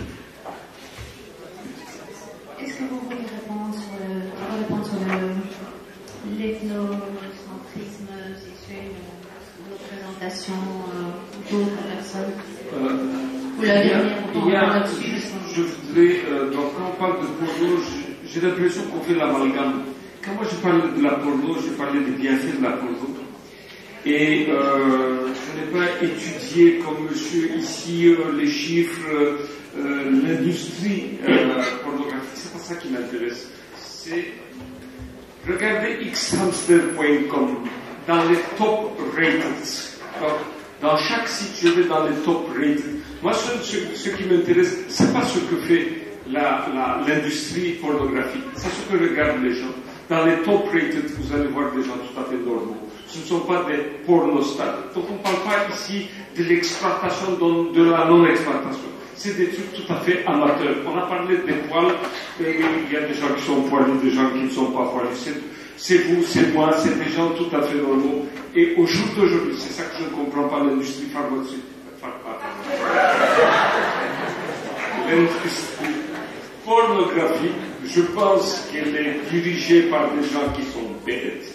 Ils sont bêtes parce que si leur but c'est de gagner de l'argent, demandez le client qu'est-ce qu'il cherche. 60 à 70% des hommes qui baissent, les hommes modernes qui baissent maintenant, la seule chose qui les intéresse, c'est de regarder dans les yeux de leur femme pour voir quel est le plaisir qu'ils donnent, et ils sont indirectement excités par ça. Donc l'homme, c'est un voyeur. La première des choses que l'homme moderne aujourd'hui cherche, c'est l'orgasme féminin. C'est la vue de l'orgasme féminin. Dans vos trucs d'industrie, il n'y a pas ça. Les gens ne regardent pas ça. Croyez-moi que dans la majorité des gens regardent des films amateurs sur Internet et cherchent à regarder le plaisir, l'échange, le regard, que ce soit chez les lesbiennes, que ce soit chez les gays, et ce n'est pas les films produits par l'industrie. Peut-être d'autres questions, voilà, du côté là. Bonjour, donc moi c'est Renaud Mas, je suis chercheur ici à l'ULB et un de mes champs de recherche c'est le porno. Donc je suis assez content de vous avoir entendu et en même temps je suis assez énervé, je dois vous avouer, parce que ce que j'ai pu entendre en matière de porno revient au poncif actuel. Donc la pornographie est un tout unifié, il n'y a pas de spécificité, enfin, on mélange la gamme, on fait un concept qu'on offre et du coup chacun discute d'un registre différent évidemment. Et on a une espèce de non-débat qui s'enflamme avec les mêmes effets que d'habitude. Mais ça fait quelques années que je participe à des conférences de ce type et ça fait quelques années que systématiquement on arrive au même point. Alors, je voudrais d'abord insister sur 3 éléments qui me semblent essentiels et puis après poser une question. La première chose, c'est que lorsqu'on étudie le porno, ça vaut la peine de regarder des films porno, ça vaut la peine de regarder qui consomme, faire les études des consommateurs sur les sites web. On se rend compte, par exemple, que l'essentiel des sites web, ce sont des hommes entre 40 et 50 ans qui habitent aux États-Unis ou en Europe, qui regardent des films sur etc. Et donc, on se rend compte que c'est quand même une population très spécifique, qui a des goûts très spécifiques, qu'en plus on peut cibler, on peut voir que les Américains préfèrent quand il n'y a pas de poils, que les Européens préfèrent quand il y en a un peu plus. Enfin voilà, il y a moyen de faire des choses, d'aller vers des publics, d'aller vers une analyse un peu sociologique des choses. Enfin voilà. Deuxième élément évidemment important quand on fait un travail sur le porno, c'est de voir qui travaille dans l'industrie, les acteurs, bien sûr, c'est évident, mais aussi qui filme, qui est réalisateur, qui est le producteur, qui distribue, quelles sont les chaînes de distribution, etc., etc. Je suis vraiment en attente là, voilà, d'avoir des développements par rapport à toutes ces chaînes de l'industrie. On parle beaucoup d'industrie pornographique, mais finalement, on a l'impression que c'est 3 sites web ou 4 sites web et des grandes mafias dont on ne sait pas où elles sont vraiment localisées. Bon, il y a des consortiums, ils existent, ils sont cotés en bourse, il y a moyen de savoir qui c'est, il y a moyen d'étudier comment l'effondrement du mur a permis, par exemple, à un consortium de porno-gays comme Bellamy, de voir sa distribution complètement explosée grâce au fait d'aller chercher des acteurs à bas prix dans les pays après l'effondrement du mur, en proposant aussi des scènes barbaques avec des acteurs qui, pour le coup, consentent peut-être, mais parce qu'ils ont de très beaux rêves. Il faut voir les interviews qu'ils donnent. Ils croient que parce qu'ils jouent dans ces films-là, ils vont avoir un visa aux États-Unis. Enfin, je veux dire, il y a plein de choses à faire là derrière, et je trouve le débat à cet égard vraiment pauvre, et ça me pose un problème. Le deuxième élément que je veux absolument pointer, c'est que systématiquement quand on parle de porno, on parle évidemment de prostitution. Je travaille aussi sur la prostitution, c'est amusant, je fais comme tout le monde, mais il y a quand même une spécificité au porno, c'est qu'on montre quelque chose qui n'est pas forcément la réalité. Lorsqu'on parle de porno, on ne parle pas d'une jouissance réelle, il y a des trucages dans le porno, il faut aller voir les réalisateurs, leur causer. En gros, le sperme, quand on voit du sperme dans un porno, c'est rarement du vrai sperme, c'est du lait concentré. Enfin, il y a des trucs, et tout le monde le sait dans le secteur. Donc ça, c'est un truc important à rappeler. Et du coup, l'image de ce qu'on voit, c'est aussi quelque chose qui n'est pas la réalité. Et ça, c'est un impact évidemment intéressant. Parce qu'on a l'impression que c'est une réalité, qu'il y a moyen d'avoir une performance sexuelle, et puis, c'est pas seulement la réalité de ce qui s'est passé. Et la dernière chose, c'est que c'est bien de pointer l'effet de la marchandisation, de montrer qu'il y a des dérives, etc. N'empêche, il y a quand même des traces de photographie très anciennes qui montrent des scènes de fist-fucking absolument violentes et absolument dégueulasses. Il y a des scènes encore plus gore avec des couteaux et des trucs et des enfants, etc. qui étaient réalisés. Et donc, moi j'ai toujours un problème quand on dit que c'est la marchandisation qui cause la violence, parce que là je pense qu'on est un peu dans une reconstruction historique qui fait bien, parce que comme ça on peut faire voilà, on fait du max de l'air, on a des grandes étapes, et puis voilà. Maintenant j'en viens à ma question, qui est essentielle, c'est finalement, est-ce que dans vos travaux, vous allez voir les consommateurs de porno, et si vous allez voir les consommateurs de porno, qui sont-ils et pourquoi le font-ils?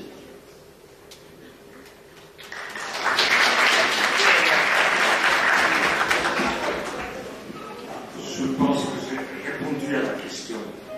Première, pardon. Excusez-moi, j'ai juste un peu une question. Moi, je suis beaucoup moins érudit que le chercheur de l'ULB qui vient de poser la question. Je suis juste un amateur occasionnel de films amateurs. Donc, je suis venu ce soir parce que c'est la première fois que je fais une conférence un peu comme celle-ci. Et c'est déjà super intéressant qu'il y a un peu 4 sons de cloche différents. Moi, j'ai juste une question à poser à monsieur Erotoman, auteur de livres érotiques très intéressants. Donc, la question que je voulais poser, c'était, contrairement aux sexologues, vous avez fait un jugement, entre guillemets, sans appel par rapport à la pornographie de masse. Vous l'avez condamné en disant que voilà, ça tue l'amour, ça tue l'homme, ça tue la femme. Personnellement, vous n'êtes pas parti jusqu'aux alternatives. Donc, est-ce que vous pensez qu'il faudrait, par exemple, tout simplement interdire la pornographie de masse? Ou, par exemple, moi c'est plus mon avis, je trouve que le problème c'est pas vraiment la pornographie en tant que telle, c'est plus ce qu'elle représente, son fond, c'est-à-dire que je trouve qu'elle manque de qualité, de rapport humain, de pertinence, et est-ce qu'il ne faut pas, comme les autres produits culturels, tenter de leur donner un peu plus de richesse, et finalement leur donner un peu plus de comment dire ça, pour faire en sorte qu'ils soient un peu plus éducatifs et un peu plus intéressants que ce qu'ils font maintenant. Voilà.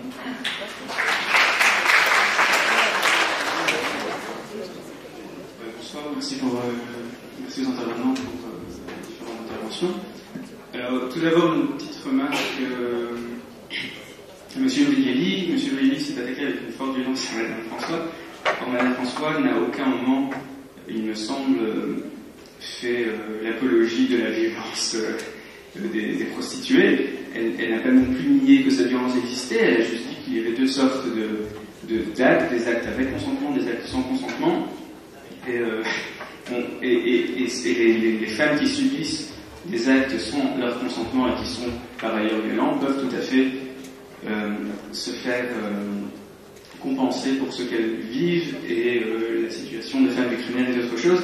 Mais la question que je voulais poser, c'est plutôt aussi surtout à Monsieur Brigelli qui dénonce, et c'est très bien de dénoncer la violence et la violence dans les films porno, et ça fait toujours bien de dénoncer les choses violentes, mais j'ai l'impression que vous omettez un fait important, et je ne vais pas rentrer dans la question de savoir si c'est par manque d'empirisme ou par aveuglement, mais il y a des gens dans les pratiques aujourd'hui et toujours qui apprécient, que ce soit des hommes ou des femmes, le fait d'être violenté pendant l'acte sexuel. Et je pense que les films qui sont visionnés répondent aussi à ce besoin de consommation, comme tout ce que les gens vont chercher sur Internet et ailleurs pour trouver ce qu'ils veulent voir. Maintenant, vous avez mentionné les films de lesbiennes. Je pense pas que les vraies lesbiennes voient ces films-là qui sont faits pour les hétéros qui veulent voir des lesbiennes entre elles. Bon, alors, mis à part évidemment le capitalisme et la consommation et le marché, c'est vrai, mais est-ce que vous n'oubliez pas un petit peu de mentionner les acteurs, les vrais acteurs de la sexualité qui sont les citoyens lambda qui aiment aussi, voilà ce que je mentionnais plus haut, et qui sont et qui recherchent aussi cette consommation. Merci.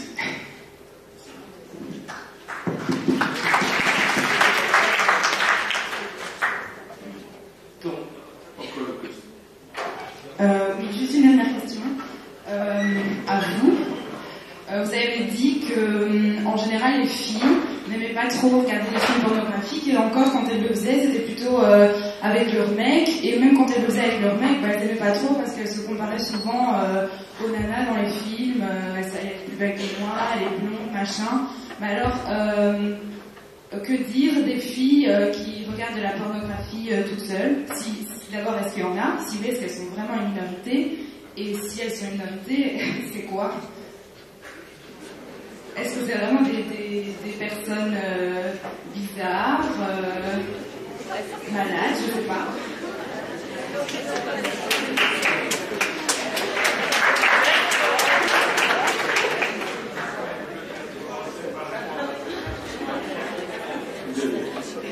Je vais juste poser une dernière question aussi, parce qu'on n'a pas vraiment abordé ce sujet ce soir, mais je voulais savoir en fait. J'ai remarqué souvent quand on fait des débats sur la prostitution ou la pornographie, il y a un thème qui revient très très souvent quand on est opposé à la prostitution et à la pornographie, c'est en gros, on est puritain ou coincé du cul si on n'aime pas vraiment voir des femmes marchandisées par des macros, marchandisées par des réalisateurs véreux.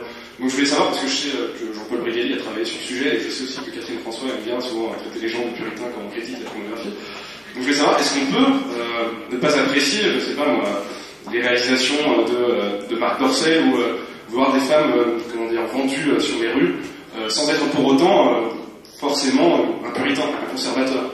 Est-ce qu'on peut tout simplement apprécier le sexe mais sans forcément aller voir des films de cul sans arrêt sur internet ou aller voir des prostituées ou apprécier que les personnes aillent voir des prostituées? Voilà.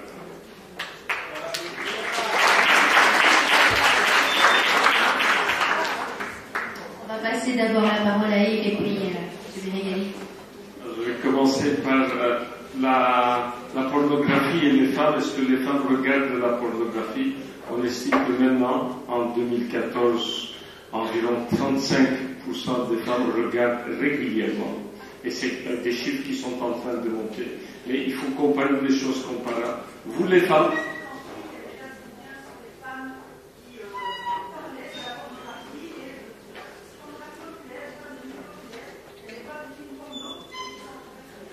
donc on parle ici évidemment d'Internet. Donc en 78, il n'y avait pas Internet. Donc dans Internet, ça commence à monter, mais il ne faut pas oublier que vous, les femmes, vous êtes entrés environ 10 ans plus tard que nous, les hommes, sur Internet.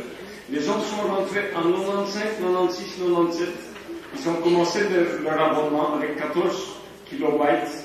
Et vous avez commencé déjà quand c'était en 2004, 2005, 2006. Donc il y a une dizaine d'années d'écart. C'est pour ça que les hommes ont commencé très tôt les films porno à Internet par rapport aux femmes.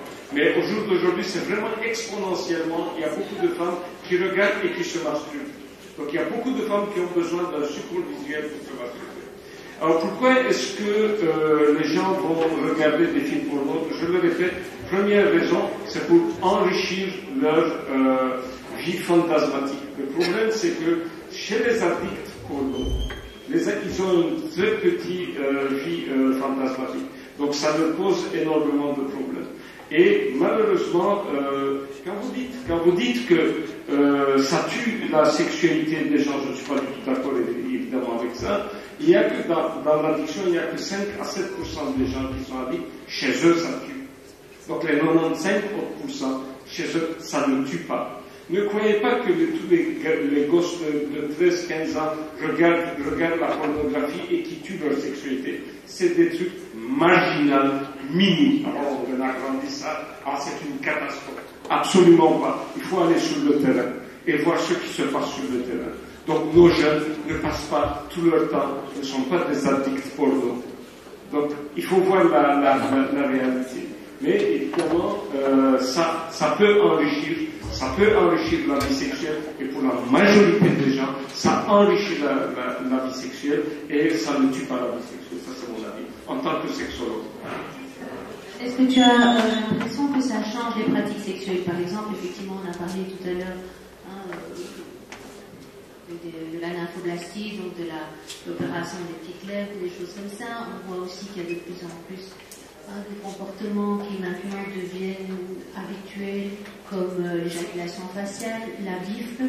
Moi, j'ai 50 ans, la bifle, personne n'en parlait il y a 50 ans, ça n'existait pas, c'est des comportements nouveaux, donc c'est la gifle avec le sexe. Est-ce que tu as l'impression que les comportements sexuels des gens changent avec le porno?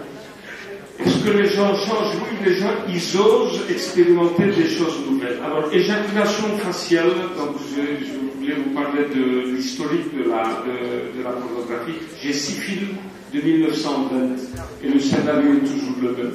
Donc, un type qui vient à la porte, qui regarde ce qui se passe, 2 femmes sont en train de faire l'amour. Il ouvre la porte, il rentre, Tarzan est là. Je suis l'homme, c'est moi qui mets ici, et il vient, tac, tac, il utilise les 6 orifices, et à la fin, dans tous les 6 films, éjaculation faciale. Aujourd'hui, on est au moins ça. Donc ça n'a pas évolué. Mais la bifle, c'est avec le sexe des noirs qui, soi-disant, est hors dimensionnel. Donc ce qu'il a dit est vrai, donc on a des études, dans les races, il n'y a pas de différence de taille de sexe. C'est-à-dire la moyenne c'est entre 13 et 16 cm. C'est la façon dont il filme qui fait que ça paraît grand. Surtout chez les noirs, ça paraît grand. Et c'est ça qui fait. Pour ceux qui voudraient vraiment savoir, il y a un bouquin écrit en africain qui s'appelle Le mythe du sexe surdimensionné des noirs. C'est disponible, il n'y a pas de problème, vous aurez tous les chiffres possibles d'imaginaire. Alors, ça pose un problème, parce que ces noirs qui habitent ici, ils vont dans les douches de sport, tout ça. Quand il a une queue comme une blanche, comme un blanc, et tous les autres, tous les blancs regardent. C'est ça ta queue, tout le monde pointe. Et il fout un complexe. Donc un complexe de blanc, on le fout maintenant chez les noirs en disant que c'est une queue tout à fait normale. Alors, je voudrais répondre à une ou deux questions qui se recoupent. D'un côté, sur la question, est-ce que la pornographie modifie les pratiques? Oui, elle les appauvrit. Elle les appauvrit systématiquement. Alors, juste avant que les films porno existent, donc on va dire avant 1896, le premier film porno commence en 1896, un an après la naissance du cinéma. Avant ça, il y avait un support qui aujourd'hui est totalement archaïque et qui est dépassé, qui est d'ailleurs inconnu de beaucoup de gens ici, qu'on appelle le livre. Donc, vous prenez les œuvres de Sade, vous prenez les œuvres des grands libertins du XVIIIe siècle, là oui, il y a de l'imagination. Là oui, il y a des standards nouveaux. Là oui, il y a des fantasmes intéressants. La pornographie est quelque chose qui a terriblement, qui est d'un conformisme accablant. Vous lisez n'importe quel bouquin de, je sais pas moi, Yoko Ogawa, Hôtel Iris par exemple, vous en saurez beaucoup plus sur le shibari que dans n'importe quel film pornographique. Pour reprendre ce que disait notre ami ici, oui, effectivement, il y a des gens qui aiment la violence. Il se trouve que les livres érotiques que j'ai écrits parlaient de ça. Vous le savez ou vous ne le savez pas, sinon vous chercherez les œuvres écrites par une certaine Florence Dugas. Voilà. Ou par un certain Hugo Trauer. Il y en a d'autres aussi, je ne vais pas vous inonder de l'ensemble de... Et ce que j'ai pu écrire à un certain moment laisse Fifty Shades très loin derrière. Vous voyez, Voilà. Mais ça se passait entre adultes consentants, entre gens qui savaient exactement ce qu'ils voulaient, sans qu'il y ait une quelconque intervention financière dedans, et l'objectif c'était d'appliquer l'imagination sans limite que l'on peut avoir à un objectif qui est de jouir véritablement sans entrave. Voilà. Pour reprendre ce qu'on disait, effectivement, on ne jouit pas tout le temps, mais on peut essayer quand même d'aller à chaque fois plus loin. On a utilisé plusieurs fois le mot fantasme. Moi, je l'utilise dans un sens très limité. J'appelle fantasme ce qui n'est pas réalisable. Mais j'appelle désir tout le reste. Voilà. C'est-à-dire que si vous pensez qu'en vous jetant du 14e étage et en agitant les bras, vous pouvez voler, ça c'est un fantasme. En revanche, faire l'amour à 3, 4, 5, 6, 12, faire comme Michel Onfray, aller dans des cercles échangistes, etc., c'est tout à fait réalisable. Il y a une zone grise entre le fantasme et le désir qui est accessible à n'importe qui, pourvu qu'on cherche un petit peu quelles sont nos limites. Alors pour aller dans votre sens, oui, on peut aller assez loin finalement. Hein, il y a des gens qui sont allés très loin même, il y en a certains qui ont laissé la peau. Hein, sauf erreur, David Carradine est mort d'un truc comme ça, hein, sur un jeu de foulard qui a mal tourné. Mais on peut aller extrêmement loin. Ça, c'est pas le problème. Le problème, quand je parlais de violence tout à l'heure, il s'agissait de violence imposée. Quand on donne 10 coups de poing à quelqu'un pour qu'il fasse quelque chose et qu'il n'est pas d'accord, c'est de la violence imposée. Voilà, c'est tout. Hein. Et de ce point de vue-là, je ne suis pas sûr du tout que la pornographie facilite les mœurs. Autant, en plus de ça, il y a quelque chose, il y a un appauvrissement extraordinaire. Quand on regarde un film porno, on est passif. On n'a rien à imaginer, tout vous est fourni. Quand on lit un livre, on est obligé, ça figure aussi qu'on appelle l'hypotypose pour les spécialistes, on est obligé de se représenter les choses, de se les représenter sans cesse. Et là, oui, ça stimule l'imagination de façon extraordinaire. À l'extrême limite, si je poussais un tout petit peu, non seulement j'interdirais volontiers les films pornographiques, mais j'imposerais la lecture des bons ouvrages dans les classes de collège, vous voyez. C'est-à-dire plutôt que de leur apprendre le sexe très grisâtre qu'on leur apprend dans les cours d'éducation sexuelle, etc., leur dire, ben voilà, vous voyez, chez Marquis de Sade, ça se passait comme ça.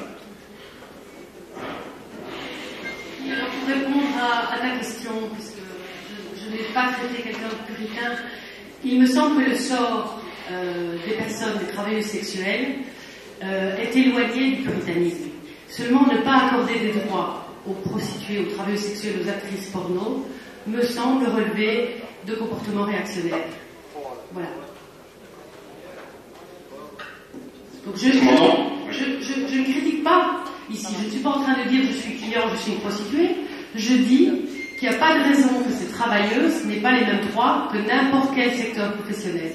Je ne suis pas en train de faire l'apologie de la prostitution, mais pour y avoir travaillé quand même une quinzaine d'années, et surtout m'intéresser aux clients. Donc j'ai pas, Renaud, étudié les consommateurs de films porno, mais on a réalisé quand même quelques études par rapport aux clients des personnes prostituées, des travailleurs sexuels dans le cadre d'un rapport hétérosexuel principalement. Et pour avoir quand même travaillé 15 ans sur les trottoirs bruxellois, j'ai quand même été sensibilisée par la liberté des personnes prostituées.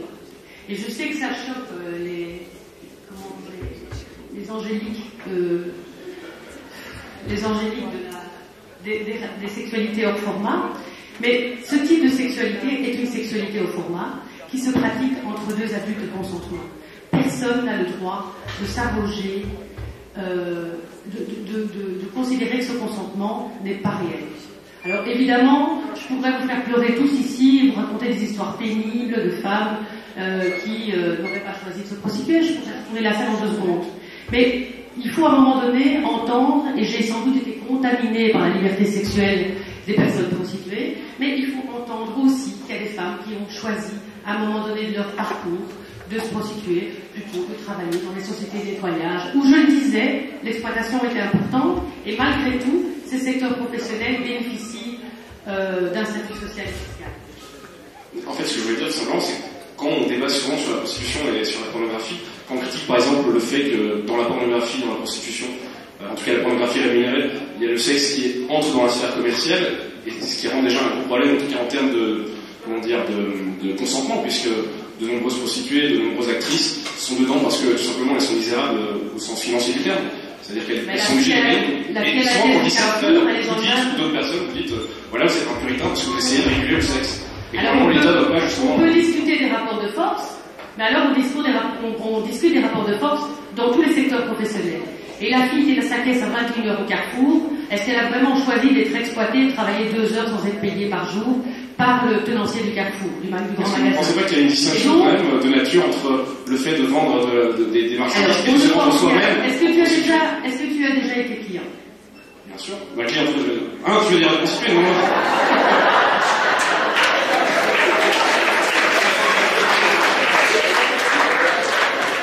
J'avais compris que cliente, je suis attaché. Si tu as déjà eu la chance de bénéficier d'un massage hors partie génitale, parlons de ça, parlons d'un massage de dos, donc ça on reste dans la pudeur. Qui n'a pas rémunéré. Si tu fais la réflexologie, un massage du dos, tu payes 50 € pour le masseur. En quoi, si tu te fais masser ton pénis ou ton clitoris, tout d'un coup, tout serait scandaleusement horrible? En quoi, à un moment donné, la personne qui te pratique le massage du pénis serait exploitée, puisque de toute façon, il y a une compensation financière. Donc le type qui masse la colonne vertébrale, ça va, mais la femme qui masse ton pénis, ça devient sujet à controverse. Pourquoi la personne qui masse ton pénis n'a pas droit à un statut social? Pourquoi la personne qui masse ton pénis n'a pas droit à un congé de maternité? Pourquoi? Mais pas seulement forcément masser le pénis, mais la pénétration à ce moment-là c'est peut-être différent, non? Je sais pas, selon vous. Non? C'est pas si d'abolir le salariat peut le généraliser, quoi.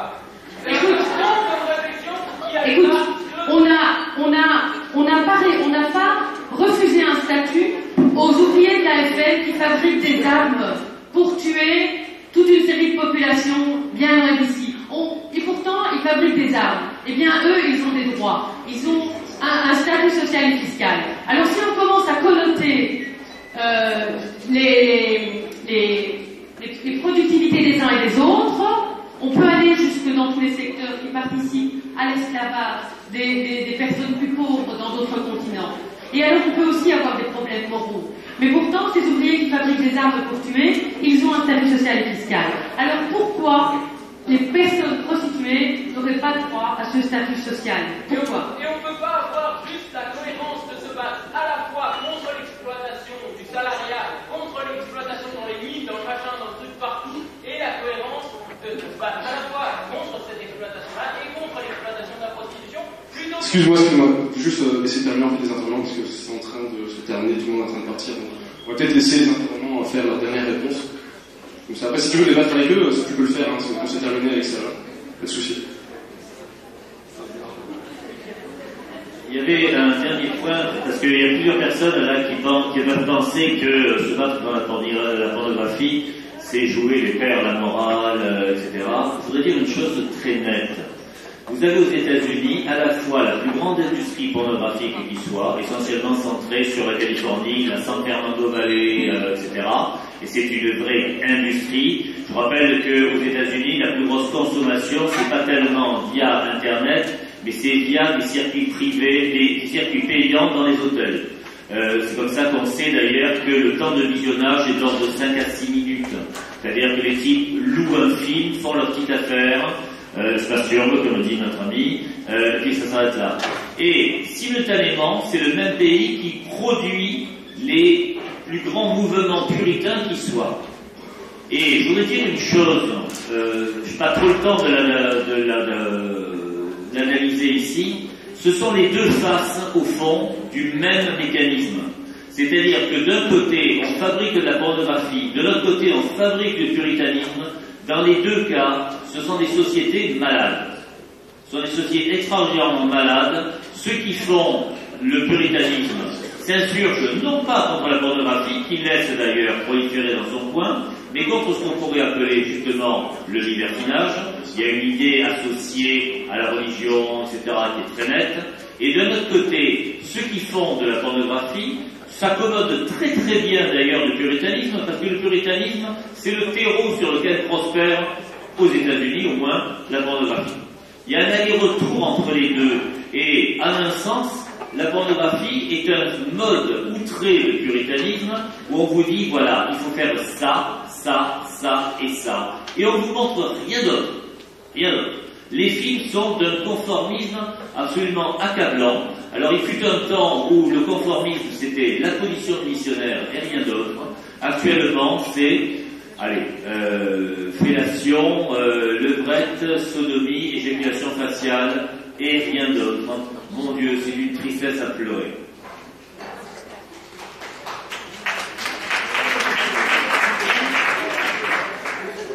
Voilà.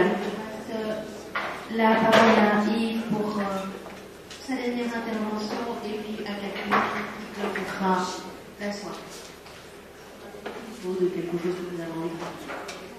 Voilà, je tenais à rappeler, revenir encore sur une chose. Je parle de la pornographie. La pornographie, c'est pour enrichir sa vie fantasmatique. Le but, c'est ça. Le but, c'est se masturber. Donc, 99% des gens, même plus, qui sont en train de regarder un film porno, c'est pour se masturber. Donc, on ne va pas sans masturbation. Donc, mais le problème avec la différence, les premiers revues porno et les films porno, on passe beaucoup de temps. Comme il disait, 5-6 minutes. Maintenant, pour la dick porno, ce n'est pas 5-6 minutes, c'est 2 heures. Mais le plus gros temps, il va le passer au visionnage et la masturbation, où il va bander, c'est juste 4 à 5 minutes. Et c'est ça qui va poser problème du point de vue sexologique. Ça va poser des troubles sexuels, de dysfonction érectile et de désir sexuel. Voilà, juste pour terminer, je vous invite, les garçons et les filles, les hommes et les femmes de cet auditoire, à venir avec moi, passer quelques après-midi sur les trottoirs bruxellois, discuter avec les personnes prostituées, pour entendre leur consentement, leur réalité de vie. Et donc, pour ceux qui sont intéressés, catherinefrançois@skynet.be, vous m'envoyez un mail et on va passer l'après-midi dans un bordel. Voilà, bonne soirée.